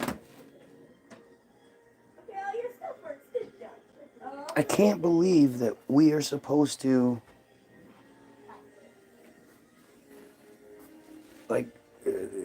idolize these people, elevate these people. These are horrible people. Look, I guess if I had straighter teeth, then Greg might be smart enough to actually address anything being said. But apparently Greg supports poisoning wells. Apparently Greg supports genocide. He's probably a pedo too, because that all seems to go hand in hand, right, Greggy? Wow, this is fucking nuts, man. This is just nuts. What do you think about Jays that are against Israel and Zionism? If I was, would you know? It worked! Yay! What do I think? I think those are actors. I think a lot of those people are actors. Because at the end of the day, like, you don't hear me. I don't talk about Zionism. I don't talk about Israel per se. I say it all the time. Israel is just the invisible house. It's just the invisible borders that they tell us are this place that is ever expanding. The problem is the Jays across the board. And those that might, be in positions where they supposedly speak out or whatever. At the end of the day, those people call me Goyim when I'm not around. Those people believe themselves separate. Oh, I'm a Jay American. We're still talking about a horrible, horrible cult where they do in practice horrible things. The cutting and sucking of baby penises being at the top of that fucking list. But think about it. I'm triggered. Says the guy who's been trying his damnedest to get my attention for hours on my live feed. Look how triggered I am. God, stupid is as stupid does, man. They will continuously prove how stupid they are. It's amazing. It's amazing. In 1948, Ben-Gurion ordered an official of the J agency in Europe to find Eastern European J scientists who could either increase the capacity to kill masses or to cure masses. Both are important. Jesus Christ. According to Milton Littenberg, the capacity meant chemical and biological weapons which could be used for either offense or defense. One of the scientists recruited was an epidemiologist and colonel in the Red Army called Abraham Marcus Klingberg. My half sister is in Palestine, and she hates me because I descend from Jays. Not that I am one. She refuses to talk to me because that blood runs through me, not because of my character. Well, do you think maybe it's because she has good reason to, and you haven't done anything to show her that you're not one of them? Do you denounce them? Do you talk about how horrible they are all the time? Like it's always funny when white people act like black people shouldn't be upset about shit or shouldn't have any sort of negative feelings or prejudgment, predispositions towards white people. Look around you, man. I would imagine it would be hard for a Palestinian to trust anyone at this point. Because everybody has sat around watching those people be bombed to bejesus and done nothing about it. So, yeah, you can go the white route and be like, oh, poor me. Or you could be more understanding. And I bet if you approached her that way, instead of that arrogance of like, you should just forget, you shouldn't treat me, your feelings are invalid. Maybe if you came at her in a different way, hey, you know what, I know you think this way, and I don't blame you. And all I want to do is have the chance to show you I'm not one of them. I don't expect you to have me over for dinner or all that right off the bat, but just give me the chance to show you I can't stand these horrible fucking pigs, these piece of shit fucking genocidal maniacs, and I'm going to do everything I can to stop it. Be different.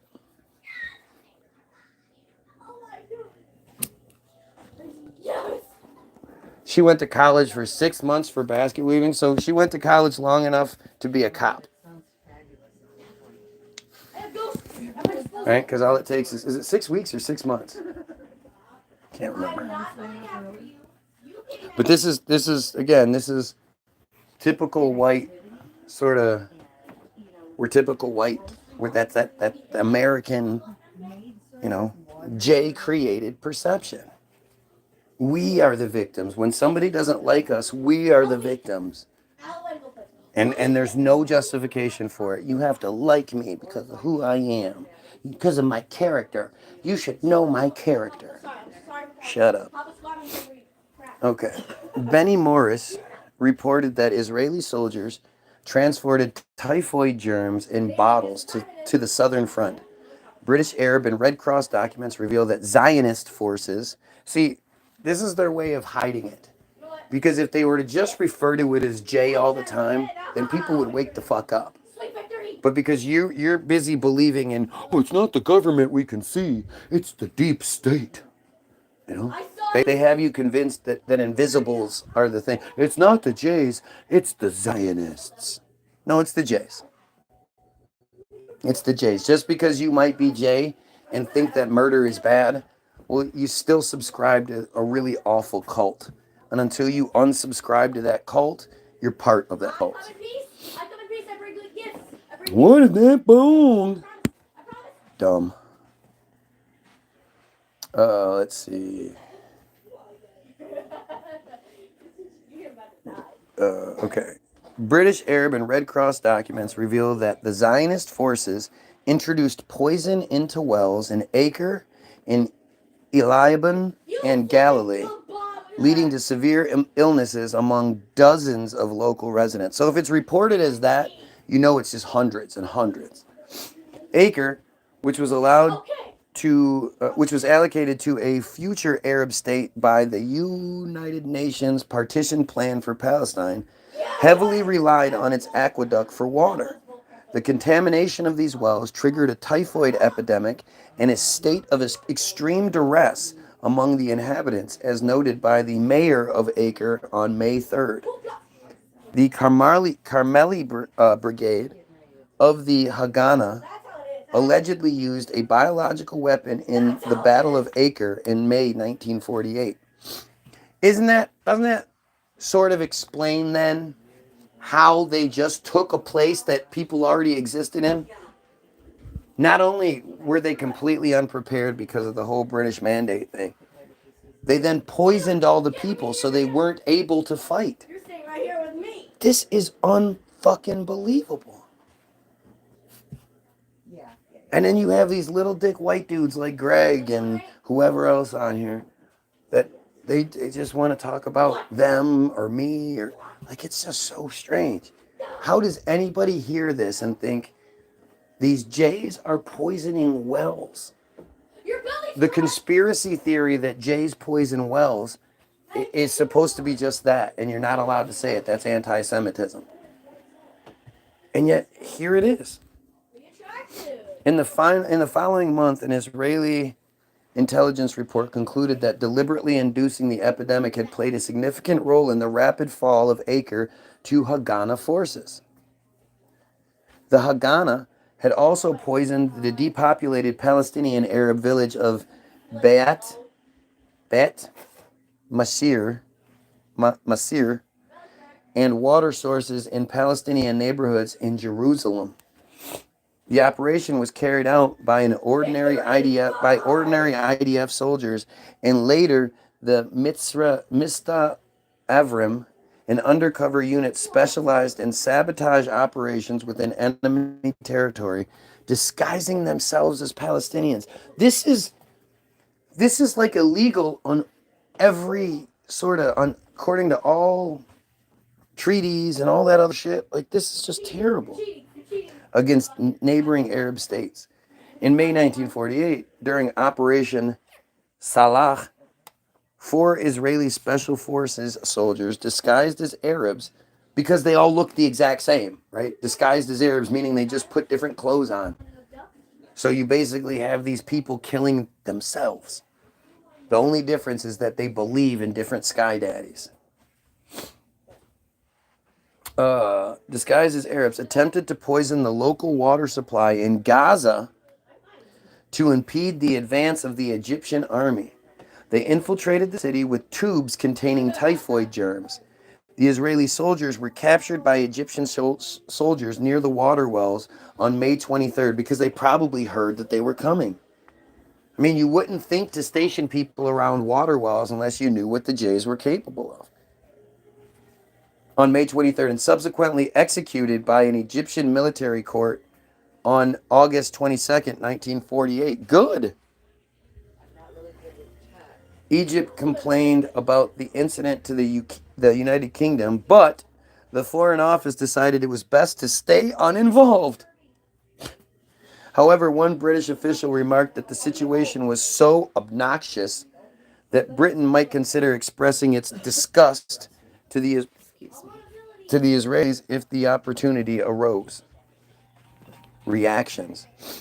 On July 22nd, 1948, the Arab Higher Committee presented a formal complaint to the United Nations of the various war crimes committed by Palestinian Jews, including engaging in bacteriological warfare.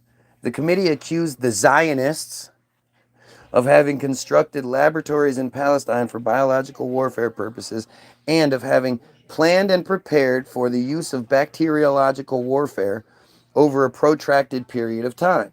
The committee also suggested that there was some inclusive evidence linking the cholera outbreaks in Egypt and Syria in the late 47 and early 48, respectively, to actions taken by Zionist forces, which you would think would then inspire everyone to really look into it and open the books, right? No.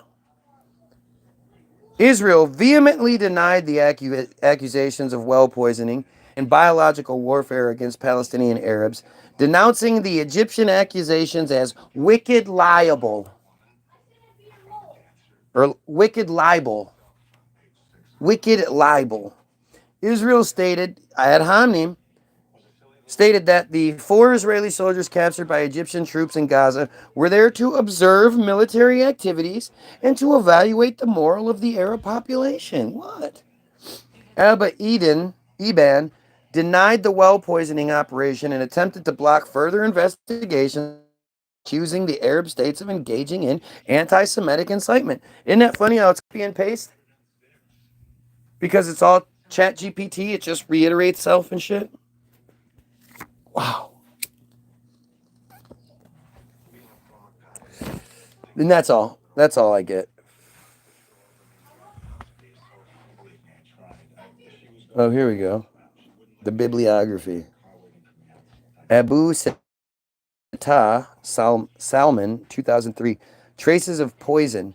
Israel's Dark History Revealed. Al Aham Weekly Archived. From the original on January 29, 2024. Retrieved on 1/30/2024 via Palestine Land Society. The Zionists injected typhoid into the aqueduct at some intermediate point which passes through Zionist settlements. I mean, again, these are the people that somehow infiltrated the manufacturing process of pagers and cell phones and shit and put explosives in them. What's come of that? Sweetheart, you need to talk to Adam for a minute and Okie doke. give permissions. Shalom. Oh. Okay. Well, thanks, Lord. Yep. Same old. Everything sucks. Oh my goodness. You gotta love insurance. Not I really. wouldn't have it any other way. Our healthcare and insurance system in this country absolutely sucks. Holy shit. Holy shit. I can't believe this is fucking real, man. I can't believe this is so well known and so well documented, and yet Yes. constantly, you're not supposed to say these things. You're anti-Semitism if you say these things. I'm just overwhelmed. This is shocking. The city of Acre, now burdened by the epidemic, fell easy prey to the Zionists. 2 weeks later, after their success in Acre, the Zionists struck again, this time in Gaza, where hundreds of thousands of refugees had gathered after their villages in southern Palestine were occupied. I mean, these terms, they were occupied after they were murdered. After the Palestinians were murdered and those that weren't were forced to leave. Like, this is fucking crazy. Little Greggy's gotta go. Gotta go get his penis pump in. I mentioned his tiny pecker and he was like, oh shit, I forgot. How do you forget something that drives all of your decisions, all of your actions? That tiny pecker, man, it makes white dudes crazy. I would imagine it makes black dudes even crazier, though. To be a black dude and have a tiny pecker would be like, that would suck, man. Like the one thing that's supposed to be, like you're supposed to have the advantage of because you're black, you don't even get that. Dude, that would be rough. I disagree, it never happened, said Ben Armstrong. Yeah, right, it never happened. Because I'm making it up. Because it's not completely, totally well documented. Because it wasn't approved by, I mean, the characters involved, Ben Gurion and then the other future president, and like, are you fucking kidding? You know how stupid you are?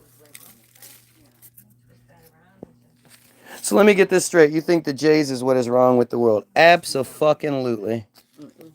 Absolutely. They pull all the strings, so they could make things better and they choose not to. Listen, I'm literally reading you the official account of these savage pieces of shit poisoning wells. The documentation is all there. It's called Operation, what was it? Whatever it was called. It might be because he gets workman's comp as well as disability. Operation. Give me your neck beard.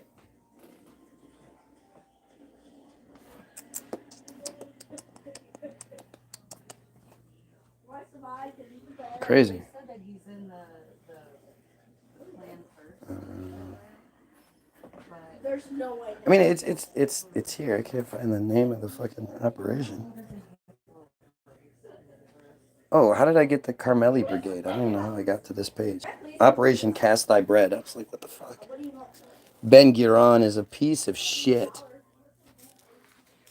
He's a piece of shit. He's one of the worst human beings to ever live.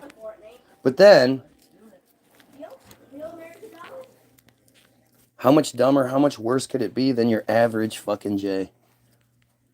It's just like your average Christian, right? The Christianity, the church, wouldn't be able to continuously rape children if the average Christian didn't turn a blind eye. It's your fault. save your voice for the next guy. Oh shit. What the fuck happened?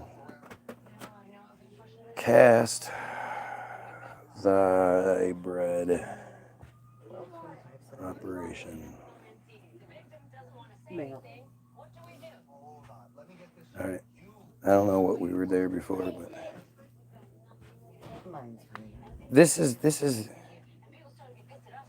is them poisoning the fucking wells.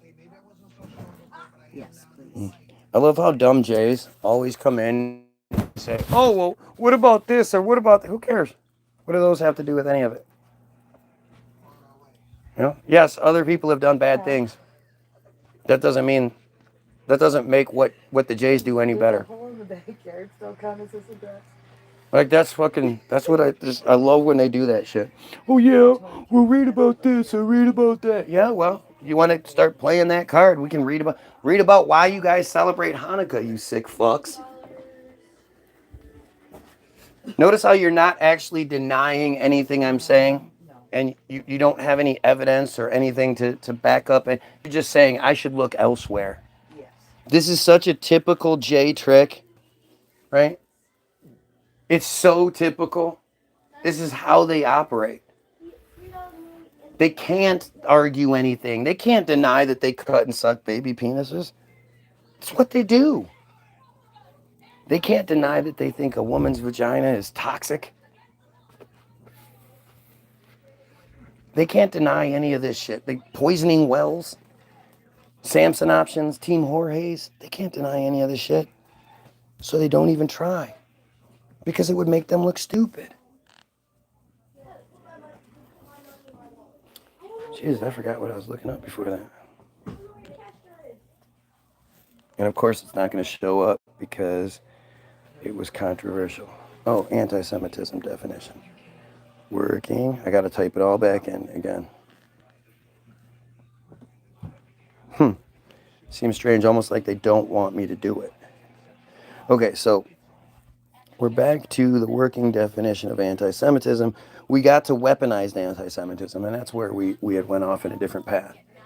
And that basically describes what's happening on my feed and everything you see. How they've weaponized anti-Semitism and made it so if they call you that, you're supposed to be like, oh no, I'm not in, no, I don't, no. Instead of being like, fuck yeah, proudly anti-Semitism. Fuck yeah, what about it? What does that have to do with whether or not you do those things that I'm opposed to? Right?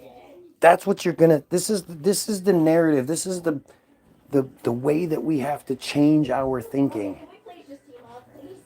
Right? We have to change our thinking. You should be proud of your anti-Semitism. Because Semitism is disgusting. It's J supremacy.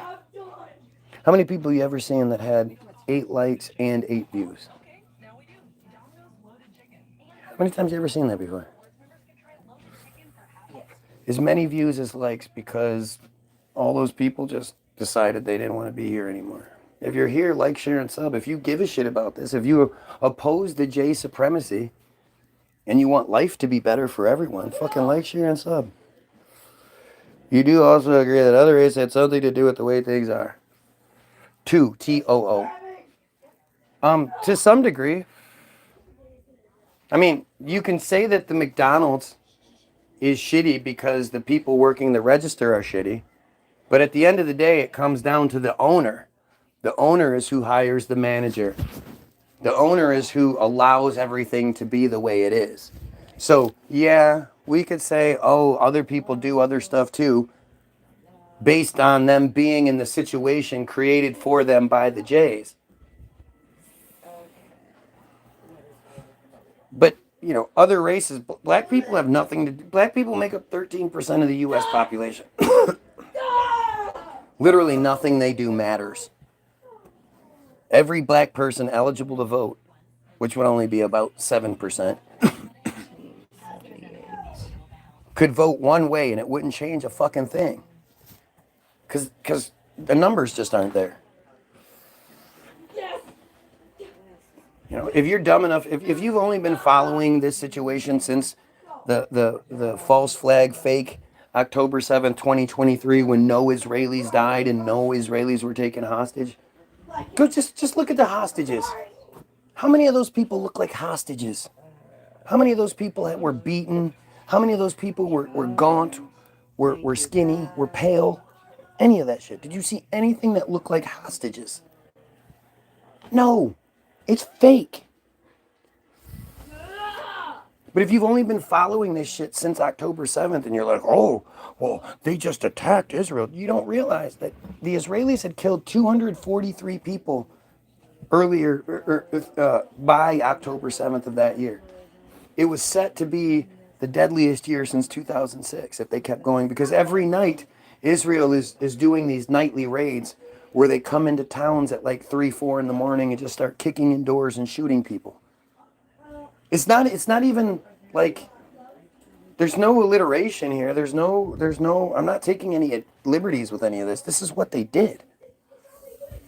Night after night after night, 270, I think it's 273 people. 273 people by October 7th is more than one a day. And they're taking thousands and thousands of hostages at the same time. Holy shit. The Jays poison wells, and that's not just some conspiracy theory. That's not just some shit you could say, you know, that's not just some negative, oh, that's just a conspiracy theory about, you know how we say, why does that conspiracy theory persist? They literally had something called Operation Cast Thy Bread, where they went around in 1948, and evidence is that it went back to 47, poisoning the fucking drinking water systems of the people they, you know, had already kicked out of the fucking place. There's no conspiracy theory behind it. The Jays poison wells, poison drinking water, and look what they do to us now. They put fucking fluoride in the water. Yeah. This is nuts. This is fucking nuts. Operation Cast Thy Bread goes into that smoking gun category. The Samson Option, Hollywoodism, the movie, Team Jorge. These are undeniable things. These are horrible, horrible things. So, the definition has been heavily criticized by academics, including legal scholars, who say that it is often used to weaponize anti-Semitism in order to stifle free speech relating to criticism of Israeli actions and policies. See, again, it's interesting how they only associate, like they make it sound like anti-Semitism is a bad thing. You're supposed to deny that you believe in anti-Semitism or that you practice anti-Semitism. Really, really interesting how this works. Because none of the options that you're given are actual truth. Nobody tells you it's totally okay to hate those people. They're disgusting. They're a complete, like, do you fucking, you a big fan of Wahhabi Islam, the cutting up the little girl vaginas and you know, throwing gay guys off buildings and, you know, being progressive by letting women drive as long as there's a man in the car and it's daytime and just all of the other shit. I mean, it's just countless forms of oppression. Aren't you against that? Aren't you against groups like NAMBLA? You know, the National Boys Love Association, whatever. When a group does horrible shit, aren't you against that group? And like, you know, if NAMBLA is real big on giving to all sorts of children's organizations and building drinking water places in Africa and, you know, fighting terrorism around the world and blah, blah, blah. But at the same time, they believe in fucking raping children. Is that okay somehow? Is it like, well, but they do a lot of good stuff too. Is that how you think?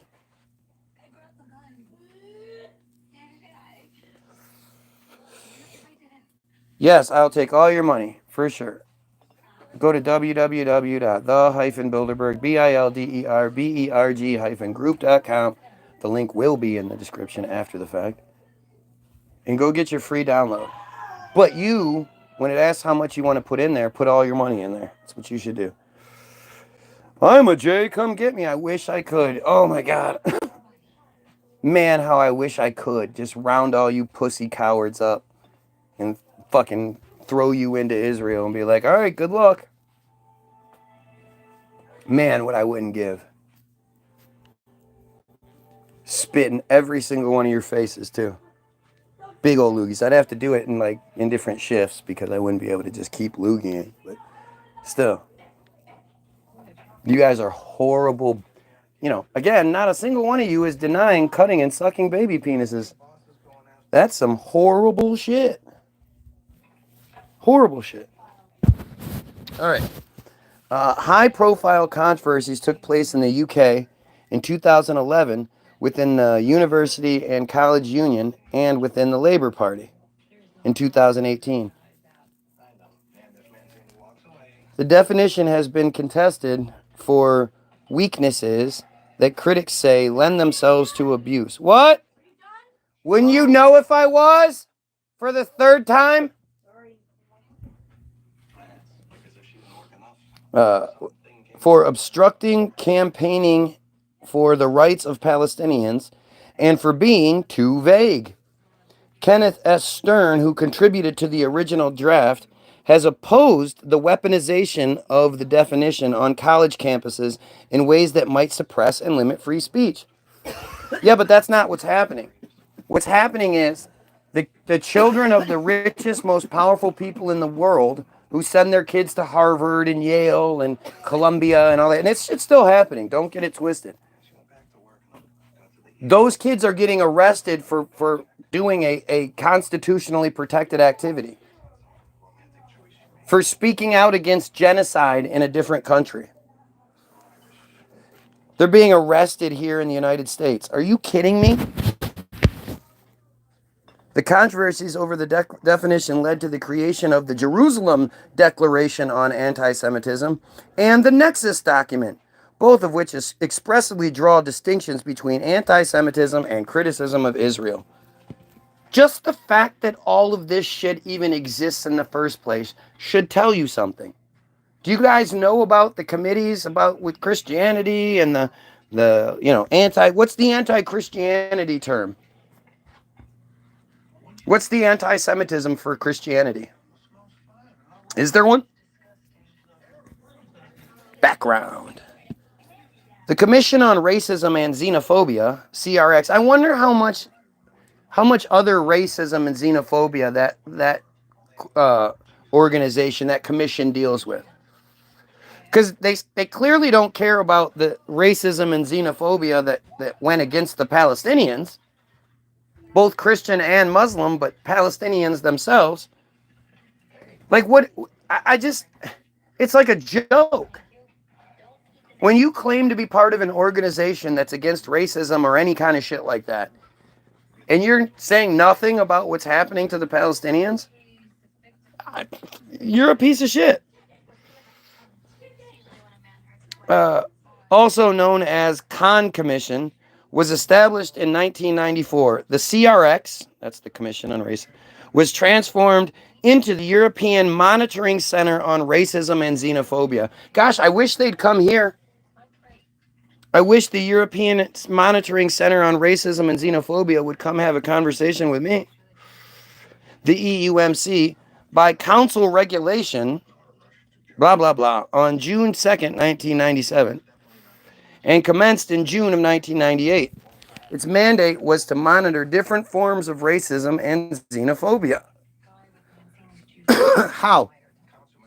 How is it monitoring these things? Look at that. Another like, another view. It's almost like my feed is being censored or throttled because it just doesn't make sense how anybody could have more views, more likes than views. In 2002, it published a large-scale monitoring report on Islamophobia since 9/11, including a total of 75 reports, 15 from each member state, and a synthesis report. This was to be followed by a comparable report on anti-Semitism. Do you understand that whenever Jays feel like they don't like something, they call one of these corporations, one of these monitoring centers, and say that they have a report of anti-Semitism. And then it gets logged into this bullshit as some sort of like big deal sort of crime bullshit that's happening. Because somebody was like, didn't give up their seat, or somebody said free Palestine and they didn't like it, something like that. They literally, that's what 90% of the incidents that they talk about are. Another 5% will be them spray painting swastikas on something and then pretending it was somebody else. But like literally, when was the last time you heard about a J, anything bad happening to a J? Because when it does, you hear about it. You absolutely hear about it. And it's always almost immediately considered a hate crime.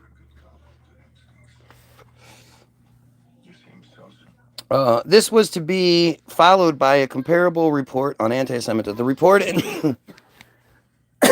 entitled Manifestations of Anti-Semitism in the EU 2002-2003 was published in May 2004, along with a second report on perceptions of anti-Semitism based on interviews with European Jays.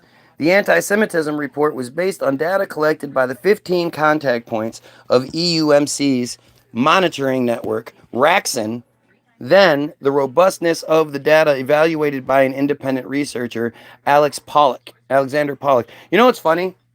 Think about it. I mean, I have multiple videos with over 20,000 views. Multiple videos with anywhere between 10 and 20,000 views. Are you telling me that at no point my shit has landed on any of these desks? And they're not monitoring me? Are you kidding me? Weird how many J viewers you have out of like 10. Isn't it though? How is that possible? How is that possible? How is it possible that out of my 10 viewers, however many would be part of the piece of shit 0.183% of the world's population? And still, none of them actually say anything like to the contrary or deny anything I'm saying other than like, no, that's not true. But all these dumb Jays versus one guy, and they can't come up with anything. Amazing how that fucking works. And it's the same, like this dumbass from yesterday, the little dick from yesterday. He's here. Oh, word, one of the biggest is 1K. Really? I mean, now we know you're lying. Gosh, it's so easy to fucking prove how dumb you guys are. You ready? Watch, I'll show you. I really appreciate when these guys do shit like this. So, give me one sec. All right, here we go. We're going to prove how wrong I am. Ready?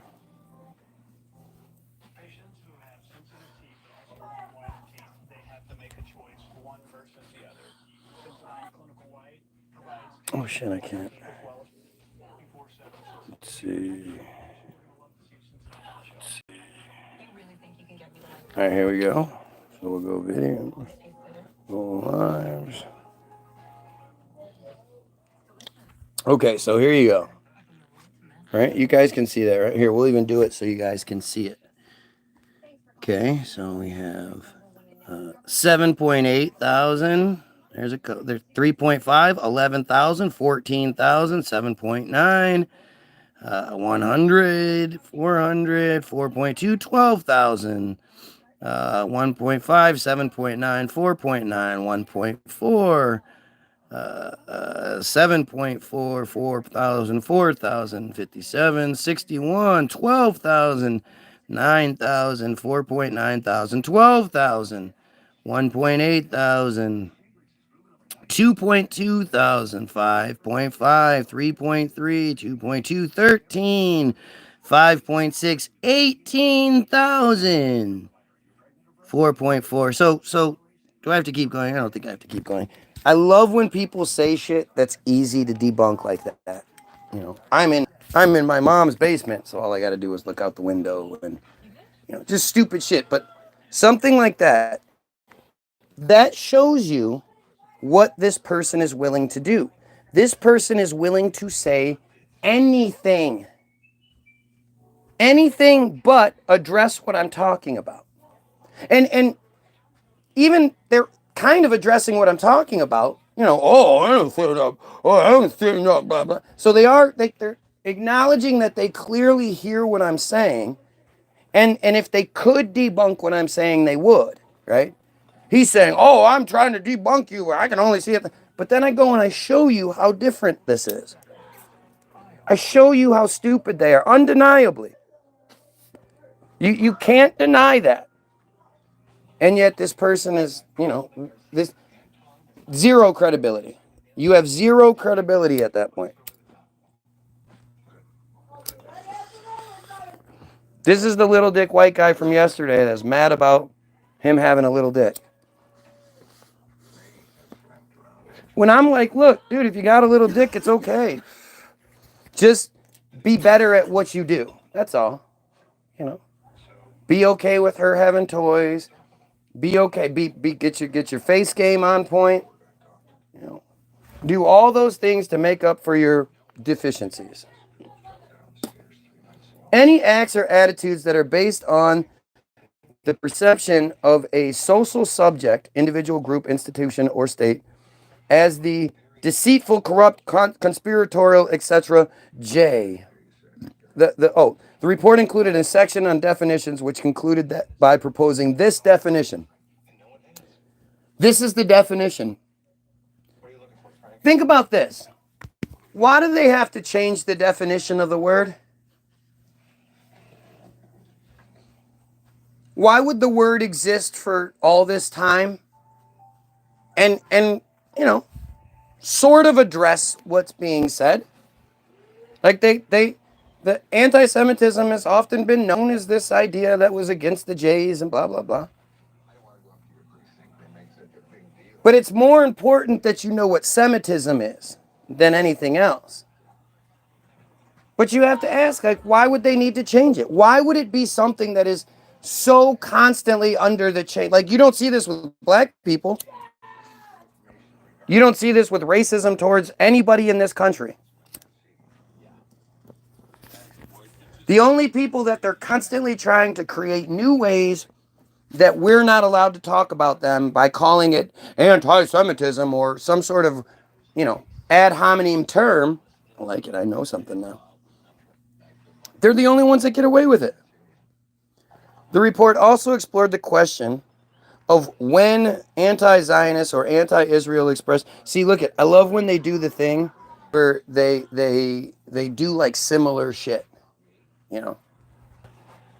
Like it's just this guy's N-O-G-G-E. Oh, ow. He called me an N-bomb, sweetheart. The guy that I pointed out has a tiny penis immediately called me an N-bomb. Gee, I wonder why. Seems like I might have hurt his feelings a little bit, don't you think? must not be true, right? For his feelings to get so hurt that he's too much of a coward to actually type the word out. But this piece of shit that I allow to be here, if I didn't want him here, he wouldn't be, wants to hurt my feelings so badly. Why would you want to hurt somebody's feelings if they, unless they've hurt yours?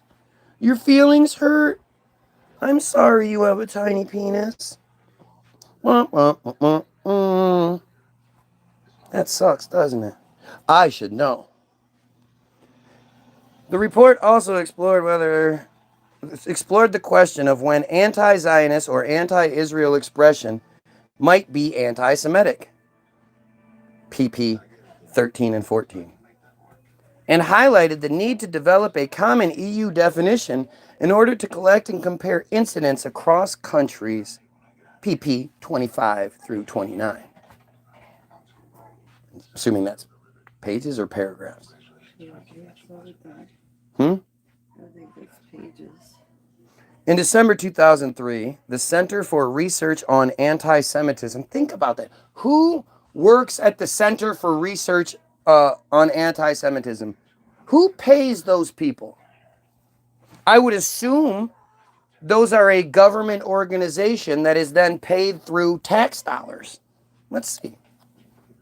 The Center for Research on Anti-Semitism, the Technik Universität Berlin, is a research center dedicated to researching anti-Semitism. It was founded in 1982 by historian Wolfgang Benz, It was founded in 1982.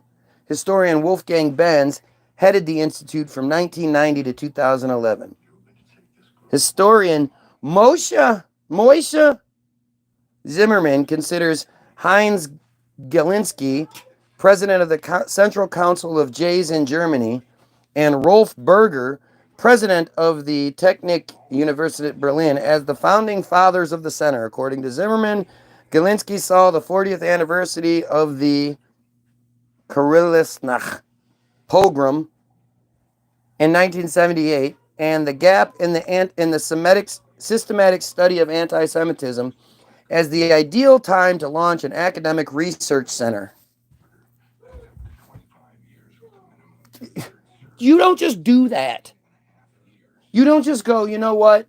I think this is a good time for me to get a bunch of funding from the government and be a part of a university and get a building built for me and get a paycheck. And it doesn't work that way.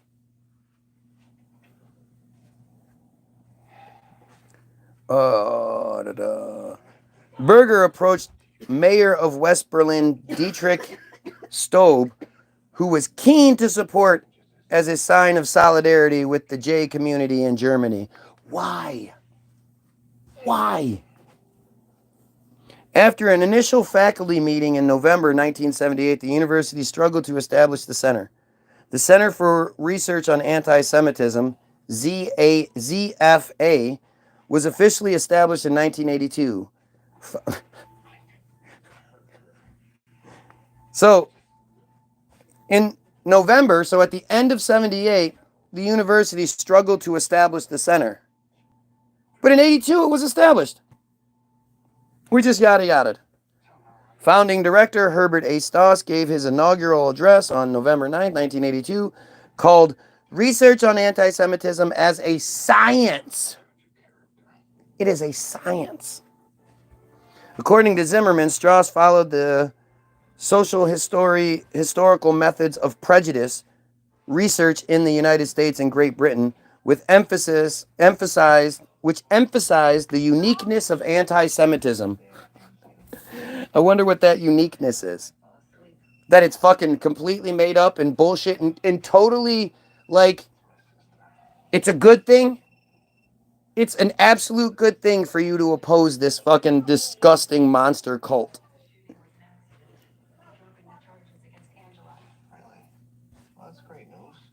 So we'll finish this shit tomorrow because I'm done. I'm bored. Yeah. Go get your free download. www.the- Bilderberg, Bilderberg-group.com. The fact that you need to say it is what proves the point. I know you're too stupid to understand this, so maybe if you had somebody like explain it to you, you could get it. But no, you said more than enough, dude. You didn't need to say it in any way. I'm not worried about YouTube censoring. The fact that you say it because your little bitty feelings are so hurt by what I'm saying says everything. Poor little dick white guy. Sorry the girls laugh at you. Oh yeah, it was fine. It was fine. How many times you heard that? Oh no, it was good. Uh-huh. You heard that a bunch of times? Bet you have.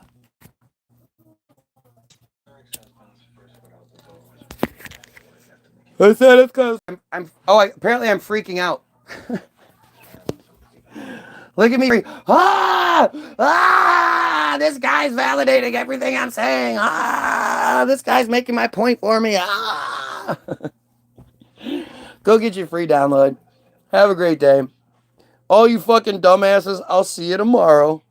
Pedophiles, kill yourself.